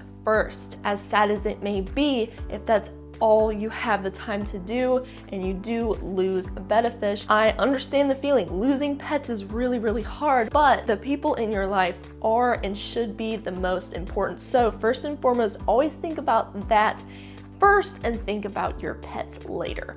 But in the event that this is more of a situation where you do need to leave your home, like a hurricane, I live in Florida and sometimes we get hurricanes and sometimes we do need to evacuate. This is more of a situation where you do need to leave, but you have a little bit of time to kind of prepare and organize. Really, you're just gonna need a ball jar. If you don't have a ball jar, everybody has a ball jar, okay? I don't know what I'm saying. Everybody has a ball jar. If you don't, I guess get one. I mean, you could use a Pyrex container.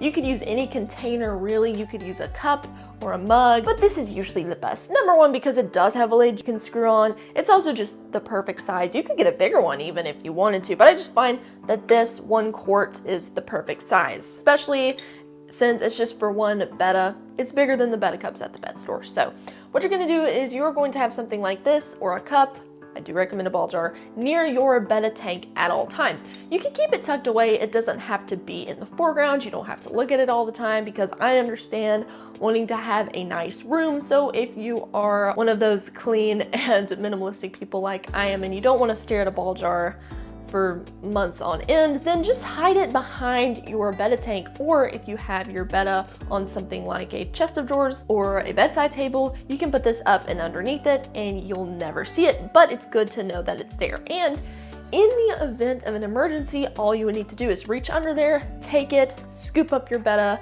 put on the lid just to keep water from sloshing, although you would need to take it on and off throughout the period of time you have him in there just to make sure you get some fresh oxygen.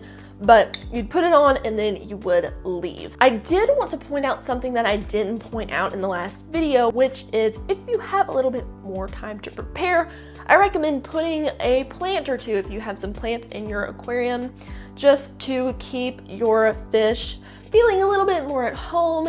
Plants are also good to filter out some stuff, although they aren't a good long-term option, but I like to add some plants. Also, if you would be in your car or near a place with power, I do recommend packing up an air stone and your air pump so that you can put the stone in there, hook it up, and have some oxygen going to your Betta. Now, Betta's being, I don't know where that came from. Betta's being labyrinth fish, they don't really have to have a supply of oxygen directly into the water, although it is nice. But Bettas were created with the labyrinth organ so that they could survive in stagnant puddles. They can just go up to the air and gulp some oxygen as long as there is oxygen above the water, which is why I suggest not leaving this on the whole time you are going through the motion and you have your Betta in the jar. So it's not super necessary, but it is kind of nice to have. Also, although this video is about an escape plan for your Betta, this is also a really good thing to do if you're moving. Super easy. If you wanted to use anything bigger, you could use a cashew or nut box, preferably not metal but plastic or glass. As long as it's clean, you could use something like that, and you can move your Betta in a similar fashion. If you don't already, get you a little bottle jar or container and place them beside your fish tank or tanks.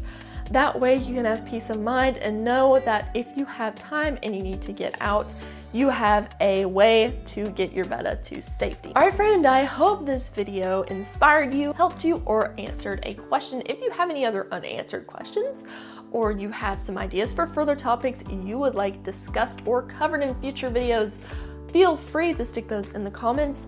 Also, feel free to email me at maddie@fishmakelifebetta.com. I would love to receive an email, maybe a photo of your Betta if you want to share him with me. I've also been thinking about doing a little shout out or recognizing comments that I've gotten or emails that I've gotten with Betta fish.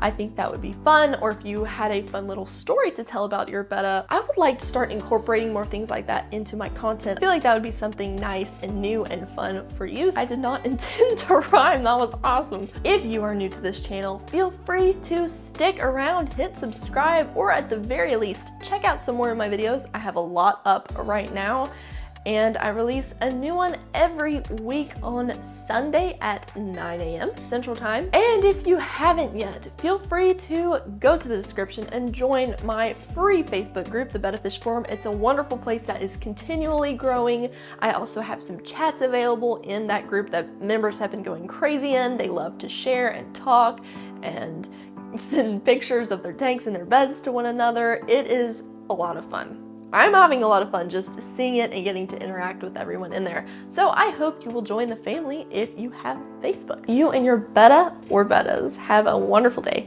and I hope to see you soon. Bye. It was 2019. I was 15, and I had just gone back into Betta fish care after a couple years off since I had moved and had to sell my tank. So I forgot about Bettas for a little bit, but I got back into it, and I realized that this time I was really going to do my research, start creating more of a natural scape, and get everything set up really nicely. And it was looking really good. I had a snail that I loved, I had some natural rocks, I had a little structure, and I had a couple live plants. My first that I had ever had before. My snail was pretty happy. I had a Betta that looked healthy and was thriving, and everything was good until I made one mistake. Instead of buying a fish food that I had used in the past and that had always worked well for me, I decided to go for a different brand, one that I had never used before. Unfortunately, I did not look at the ingredients list. I just snatched it on the shelf, went and checked out, and started to feed my Betta, and everything was going okay. But all of a sudden, something happened. My snail died. Now, I had a Nerite snail. In my later experience, Nerite snails are not supposed to live for only a few months. They will usually live for a year or two, maybe even 3. So I knew that this wasn't normal. And in addition to that, my plants also started to die. Now I was a little bit nervous because things really seemed to be going well, so I was wondering what's going on, what am I doing? My Betta looked okay, but I don't think he was quite himself either. I wasn't sure what to look for, I wasn't really sure of what I was doing, but I knew that something was up. And that led me to my discovery, and which has led me years later to making this video for you, so hopefully you don't make the same mistake. When you go to the pet store, there are a lot of food options. So many, it's very overwhelming, and a lot of times you're tempted to just grab whatever jumps off the shelf. Maybe a box that has the brightest packaging, or a box that has the best promises. I think I've seen a food that will promote clear water, which I'm not gonna lie, makes me a little bit nervous. I won't be naming any specific brands because I don't really want to bash them. However, I do want to bring your attention to one specific ingredient that you will find in certain fish foods. Thankfully, it's not in all of them. What ingredient is it, you may wonder? Copper. Copper is a metal, and if there's one thing I know and one thing that everybody has been and should be advised is to keep metal away and out of the tank. There are some exceptions like stainless steel tools that you use to scape your tank. Those are fine and they've been ensured that they won't harm your tank's inhabitants. But just having things like metal wire and things that can rust over time when they're kept in your tank, those are highly and strongly suggested to keep them away. So why are there metal components, more specifically copper, in some Betta fish foods? I really can't figure it out. I don't think it has anything to do with coloring.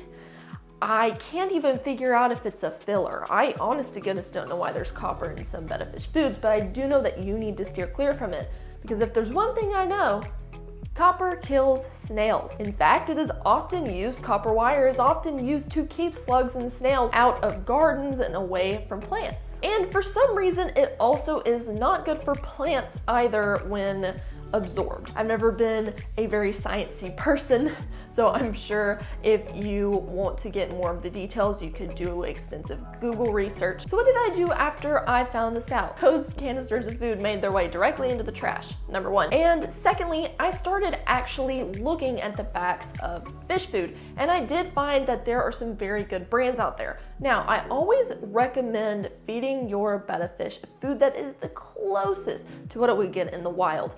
A lot of people don't encourage feeding your Betta solely mysis shrimp, brine shrimp, and bloodworms. A lot of them say that that diet is too fatty and that they'll get fat and overweight, but I can tell you that for 2.5 years, I have stopped feeding flakes and pellets to my Bettas, and I bought them the frozen carnivore omega brand, the frozen carnivore mix. It comes in packs. You can find it in most pet stores, and they've been doing very well. I've actually seen some improvements from when I used to feed them flakes.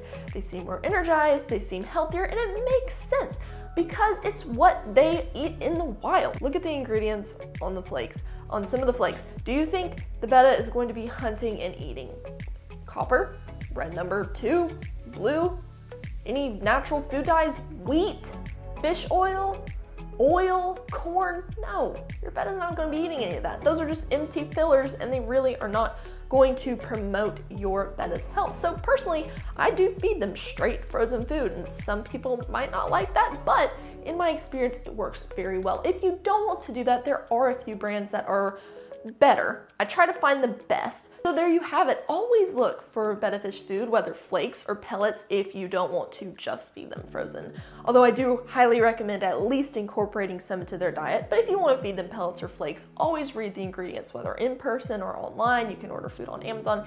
Anytime you want to get a Betta fish food, look at the ingredients and read it, and make sure copper is not in there. And I highly recommend also staying away from any that have BHT in them. Try to find one with the smallest ingredient list. So friend, I hope this video helped you. If you've ever had any experience with this in the past, I hope that it provided some clarity. I would love to hear your feedback, as well as any video ideas you have in the future. Shout out to Jessie. I know this might be a little bit late if you're seeing this. I'm so sorry because I am batching some videos, so they will come out a little bit later than the date I'm making them. But I received your email and I love getting to see your Betta, who is well on his way to mending after being in that pet store cup for I can only imagine how long. I love your tank, it's beautiful, and I love to see that you are caring for him and doing what you find best to bring your fin friend back to life. I love that so much. If you would like to send me an email, my email is maddie@fishmakelifebetta.com. I would love to hear from you, as well as hear from any stories or feedback you have, and maybe even share a little message in my videos. I love to start incorporating more of that into my content. Before you leave, if you have not yet, join the Betta Fish Forum. It's a free, wonderful group for other Betta parents, new, experienced, or pro. So hop on over there if you get the chance. Link to that will be in the description. I hope that you have a blessed day, and I will see you soon. Hello friend, and happy Sunday. Today I'm going to be covering a topic that I did cover a year ago, but I really wanted to make another video just to keep this information out there because I want to keep you from making as many mistakes as possible. Thankfully, this is one of the mistakes I did avoid, but reading all the reviews online, it's just full of heartbreak, and I just had to get this out there again because the last video did pretty well, and I ended up getting a lot of comments saying, oh my word, thank you for putting this out there. I just bought this for my Betta tank, and I'm so glad I saw it before I put it in there. By now, you may be curious, what are we talking about? Today, we're talking about Betta beads. You may or may not be familiar with this product, but back in October of 2020, this product came out. And a lot of people just read the packaging, believed it, and bought it for their Betta fish. Betta will forage. It also says that there are beneficial bacteria in it and that it will help to promote a overall healthier environment. And unfortunately, this is not true. It actually introduced a really big issue to the tank for many buyers. If you'll go to Amazon and look at the reviews, you can see most all of the reviews are not good. And this made me really sad because at first glance, you read the promises on the packaging and you believe it. So you add it to your Betta tank thinking you are doing the best for your Betta, but unfortunately for this product, it just wasn't true. So what was happening? These Betta beads, they're made out of some sort of gel. I don't know specifics, but they look a lot like Orbeez. They come in a variety of colors. You can buy black and white, you can buy pink, you can buy blue. I did find it interesting that on the packaging, it says that these are biodegradable. And when I first read that, I think, okay, well, it'll naturally break down, but here's the problem. Is it naturally breaking down in the tank? These beads were shrinking dramatically after being added to the water and becoming perfect bite-sized pieces for Bettas. About half the size of a pea, if I'm correct, just judging from how it looked in the photos. And the Betta would then think, oh, snack, like most Bettas do, and would consume these pieces. There are so many reviews on Amazon where people talk about how their Betta fish ate it and became extremely constipated and passed it, but there are many more that unfortunately talk about how their Betta was not able to pass it and it ended up killing them. There are a lot of really good products out there that do work, but unfortunately Betta beads is just not one of those. So if you are thinking about buying them for your Betta fish, just know that it's completely unnecessary. It's just an extra product that a company came out with to sell. Just know that as long as your Betta tank has a good gravel, preferably any that are natural colors like brown, gray tones, beiges, blacks, whites, those are really just the basic colors. Any gravel or planted substrate, that is just as beneficial as long as you let the tank cycle and you get a good colony of beneficial bacteria in the tank.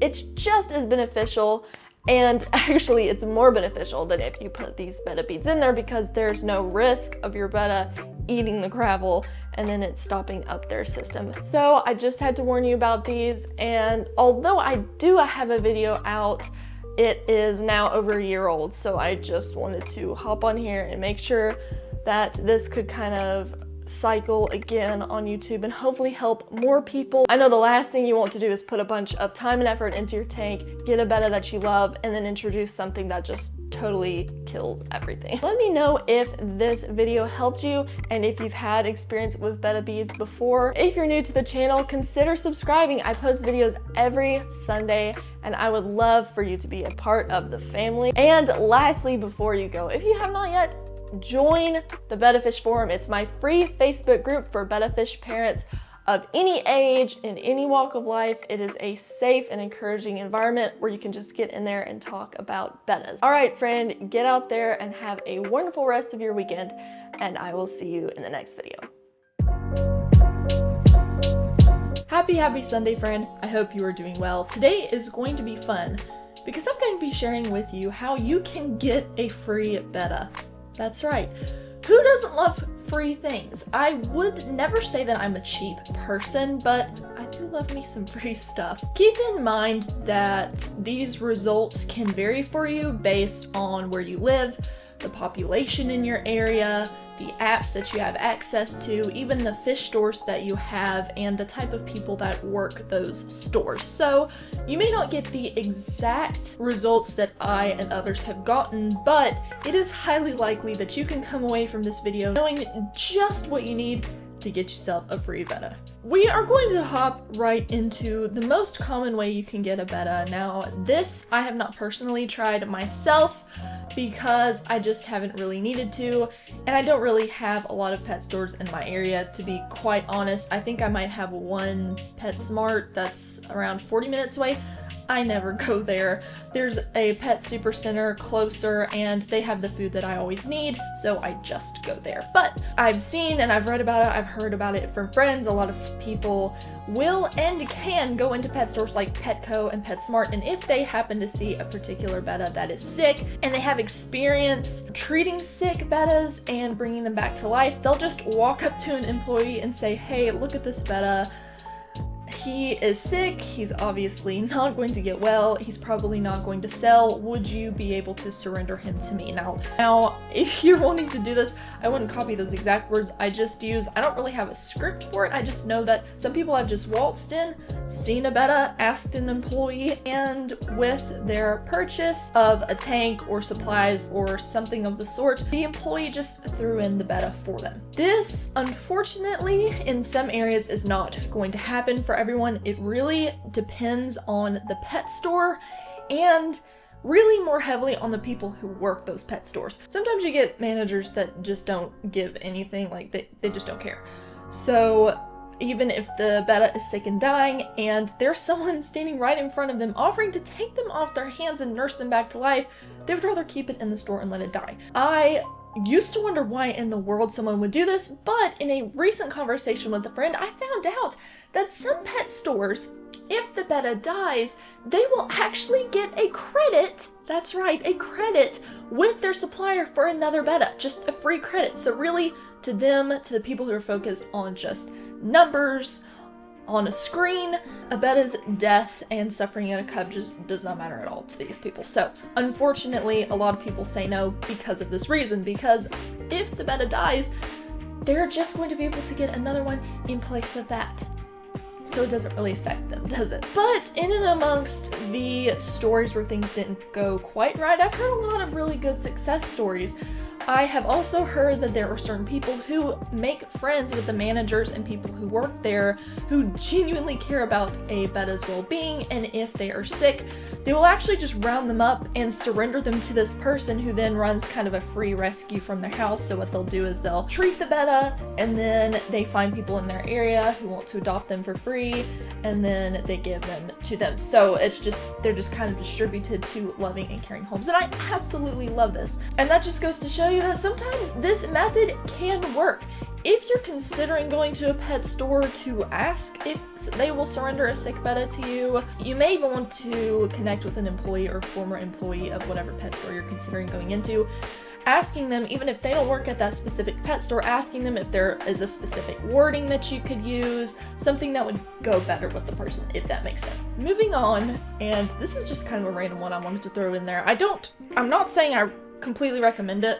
I've never done it myself, but There have been instances where on YouTube I have seen that some pet stores will take bettas alive and swimming in their cup and put them near or in their dumpsters in the back, or will just like set them by the dumpsters. I can't even begin to tell you how angry this makes me, but some will do it. And I have seen some on YouTube where they will go to the dumpster, a person will drive to the dumpster and will rescue those bettas, therefore getting free bettas. I am not quite sure this is legal. To be frankly honest, I don't think throwing out live fish should be legal. I think that should have some kind of penalty to it, but unfortunately a lot of people get away with it. So could you maybe roll up to your local pet store's dumpster and find a live betta?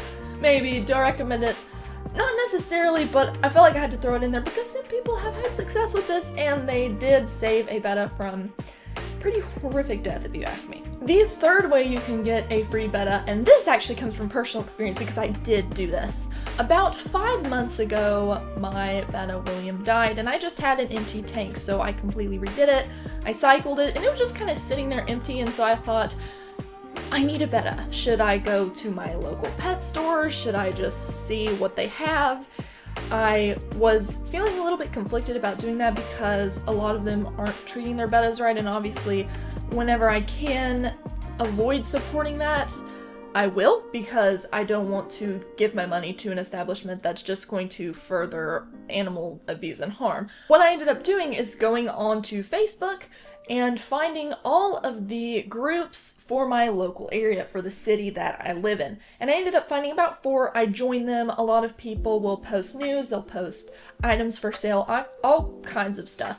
But I just went in there in a few of the groups and I created a post which was just saying, hey, I am a betta fish keeper and I have a tank that is free. I need a fish. I'm looking for a betta fish. So I was wondering if anybody in here has a betta fish that they want to rehome, that they don't want anymore. Maybe they had, I don't know, buyer's remorse and they bought a fish for their child for Christmas and now, oh no, I realized this was way more work than I needed, blah blah blah. Within about 24 hours, I got somebody who only lived about 30 minutes away from me, and she said, hey, I have a lot of fish, I have them all in this big tank, and I have this betta. He's not doing very well, he doesn't look very happy, he hides all the time, he never eats, he looks just totally sad, and I am willing to give you to him. And it was really sweet because I could tell that she did care about him even though she genuinely didn't know how to care for a betta. She actually had him in a tank with these big fish. I don't exactly remember what they were called, but they were big fish and they are not compatible with bettas at all. So basically, for however long she had him, he was being absolutely terrorized by these fish, which is why he was in hiding. And she sent me a picture of him. He looked all tattered up and I knew I had to take him. I thought, what are the chances? She's so close. So I thought, I guess I'll drive to meet her. But then as we were talking, she actually offered to drive to me at night. She gives him to me. She had kept his cup and I just look and oh my word, he was just so precious. Ugh. And that is Walter's story, the little fish swimming around behind me. Currently working on a bubble nest. So that was Walter, and I only got him about 4 or 5 months ago. His transformation has been absolutely incredible. He was a free betta. I knew I had to take him. He looked totally pitiful, but when I say he has had a glow up, I've seen a lot of betta glow ups in my years of keeping betta fish, and his, honestly, by far his is my favorite. So in my opinion, this is actually one of the best ways to get a free betta fish. It's super easy, it's super fast. All you have to do is get into your local groups, create a post letting people know that you're looking for a betta fish, and see if there are any takers. If there aren't, at least you tried. Like I said, this woman was the only one who reached out to me, so there probably aren't a whole lot of betta keepers in my area, but there are more in other areas. Especially a few months after the Christmas season, I feel like there could be more available out there because a lot of people buy them as gifts for their kids and they don't realize that they need to do a little more than just throw them in a tub of water and give them flakes. One other way, and I feel like this might be a little bit more rare or just kind of applied to those of you who are content creators on YouTube or on Instagram, I have actually gotten several offers from breeders all over, some in Indonesia and some actually here, and they were offering to send a free betta fish to me in exchange for content, just kind of highlighting them and showing them and leading back to them for free. And funny enough, that's actually how I got Alexander. There was a really sweet girl, and she was actually located here in the US, and she was just starting her betta breeding business, and she said, hey, I have this betta fish, I'll send him to you for free if you'll make some videos on him and just kind of highlight him and tell him where, and tell everybody where you got him. So of course I said yes, and I have loved him. He has been a really good fish. So for some of you who have a following and maybe like to post about bettas, you could reach out to some breeders, or just keep an eye in your DMs, because sometimes people will reach out and offer you a free betta that way. So there are my 4 ways that I currently know of that you can snag a free betta. I hope that one of these works for you, because honestly, there's nothing like getting a free betta. There's really nothing like having one surrendered to you and just watching it grow. To be honest, I think that's one of the greatest joys in keeping a betta, is getting to watch them grow and transform and just become absolutely gorgeous fish. It is so much fun. So I hope that you get the chance to do what I have been able to do. I really do. And if you have had an experience with either one of these points that I addressed today, please put it in the comments. Let me know if you've ever done a betta rescue, or if you have ever gone into a pet store and asked an employee. I would love for you to lay out and let us know how you did that and how you were successful.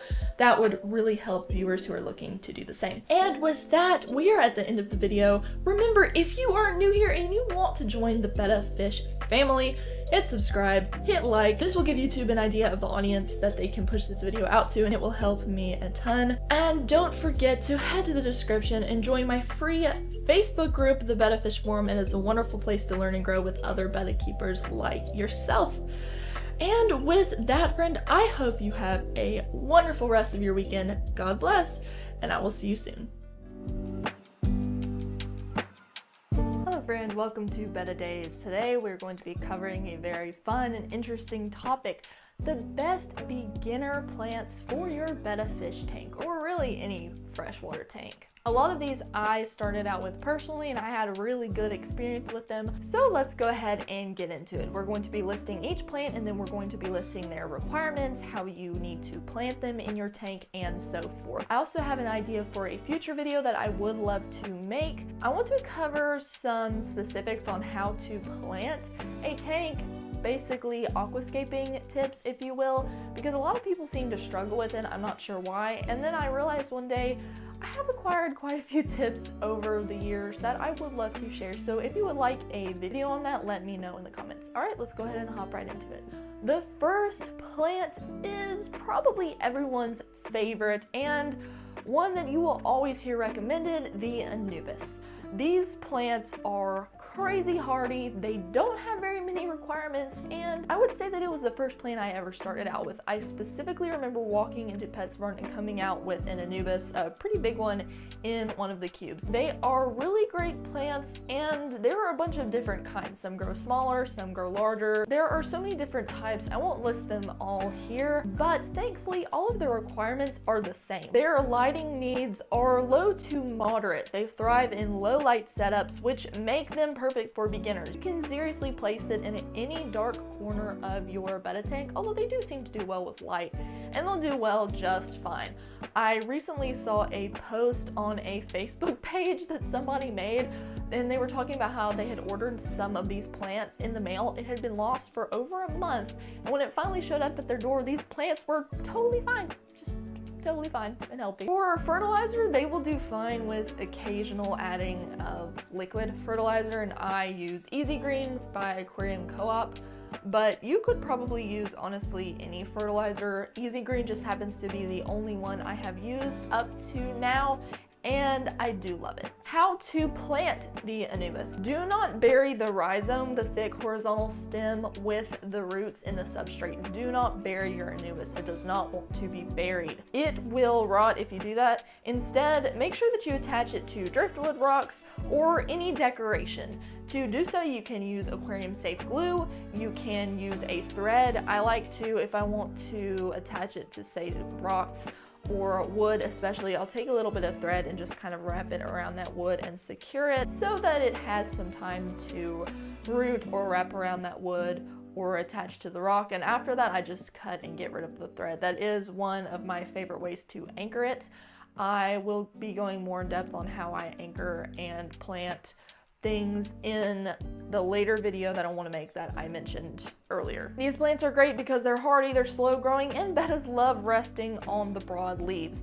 Now, like I said before, there are some miniature versions of this plant, but for the most part, the leaves are really broad and they do make great betta resting spots. The next plant is a Java fern. These are really bushy, they can grow long, tall leaves, they can grow shorter, bushier leaves just like the Anubis. There is a pretty great variety of Java fern plants, but again, they all have the same requirements. For lighting, it's low to moderate, avoid intense light because it can cause algae growth. For fertilizer, not a whole lot is required really. You don't have to have any, but if you're dosing liquid fertilizer anyway, they will like that just the same. And just like the Anubis, just place it in the tank, anywhere in the tank. Don't bury the roots, don't bury the rhizome. You can wedge it in between rocks, you can wedge it in between wood. It's fine, that's all you have to do. Super duper easy. Amazon sword, I love Amazon swords. The first one I ever got is actually in the 5-gallon behind me. It is my favorite. I love the large broad leaves. It is a wonderful way to create a background, a natural background for your betta tank, as they will just branch out and pretty much just cover the entire background. So they are a background plant. The lighting needs are moderate to high. It needs a decent light to thrive, so you're going to want to get a full spectrum aquarium light. You can get one on Amazon for relatively cheap, around $18 to $25, and they will do just fine. For fertilizer, root tabs are recommended or a planted substrate because you do need to plant these plants in the substrate. The roots do actually need to go into the substrate. They are root feeders. So plant the roots in the substrate, leave the crown where the leaves meet the roots above the surface, and it will thrive. In this tank, I have a planted substrate, so for the time being, I don't have to worry about adding root tabs. But if you just have regular gravel, get you some root tabs. I really like the Seachem root tabs. I'll put a picture of them here because I, for the life of me, can't remember what they're called, but I do love them. I used them in my old tank when I only had gravel and they worked really well. Java moss. This plant is really, really flexible. You could put it anywhere. You can attach it to your wood and it will grow on the wood. It will create a carpet. You can place it on the bottom of your tank, it'll create a carpet. You could spread it over a rock and create a soft resting place for your betta. You could put this thing anywhere. I had it in my last tank in the 10-gallon. I attached it to the wood I had in there and it just grew. It just went crazy. For fertilizer, it's very minimal. It really doesn't require any, but it will do well with liquid fertilizer since you aren't actually planting it in the substrate. It doesn't need to be planted. Just throw it anywhere you want. You can leave it floating or attach it to rocks. You do not need to bury it in any way into the substrate. Cryptocoryne, another wonderful plant. A lot of people just call them crypts. I have one in my 5-gallon and it is loving the planted substrate, but again, if you just have gravel in your tank, you can get you some root tabs. For these, the lighting needs are low to moderate. They are very, very slow growing and hardy plants, so don't expect a whole lot of growth from these. Just like with the Anubis, they just don't grow very quickly, but they do stay really pretty. To plant, just stick the roots in the substrate, leave the crown with the leaves above the substrate, just like you would for the Amazon sword, and make sure you have some kind of fertilizer underneath the roots, whether it's root tab or you have a planted substrate. Water wisteria. This is probably the 3rd or 4th plant that I ever got. I had just a bunch of it gifted to me and it did really, really well. For this plant, the lighting needs are moderate to high. The fertilizer, it will benefit from either liquid fertilizer or root tabs. Why? Because it can either be left floating in the water or it can be buried because it does grow roots. So if you bury it, you're going to want a planted substrate or root tabs, or if you want to leave it floating, it will do just fine with liquid fertilizer. This plant is really great because it grows really quickly.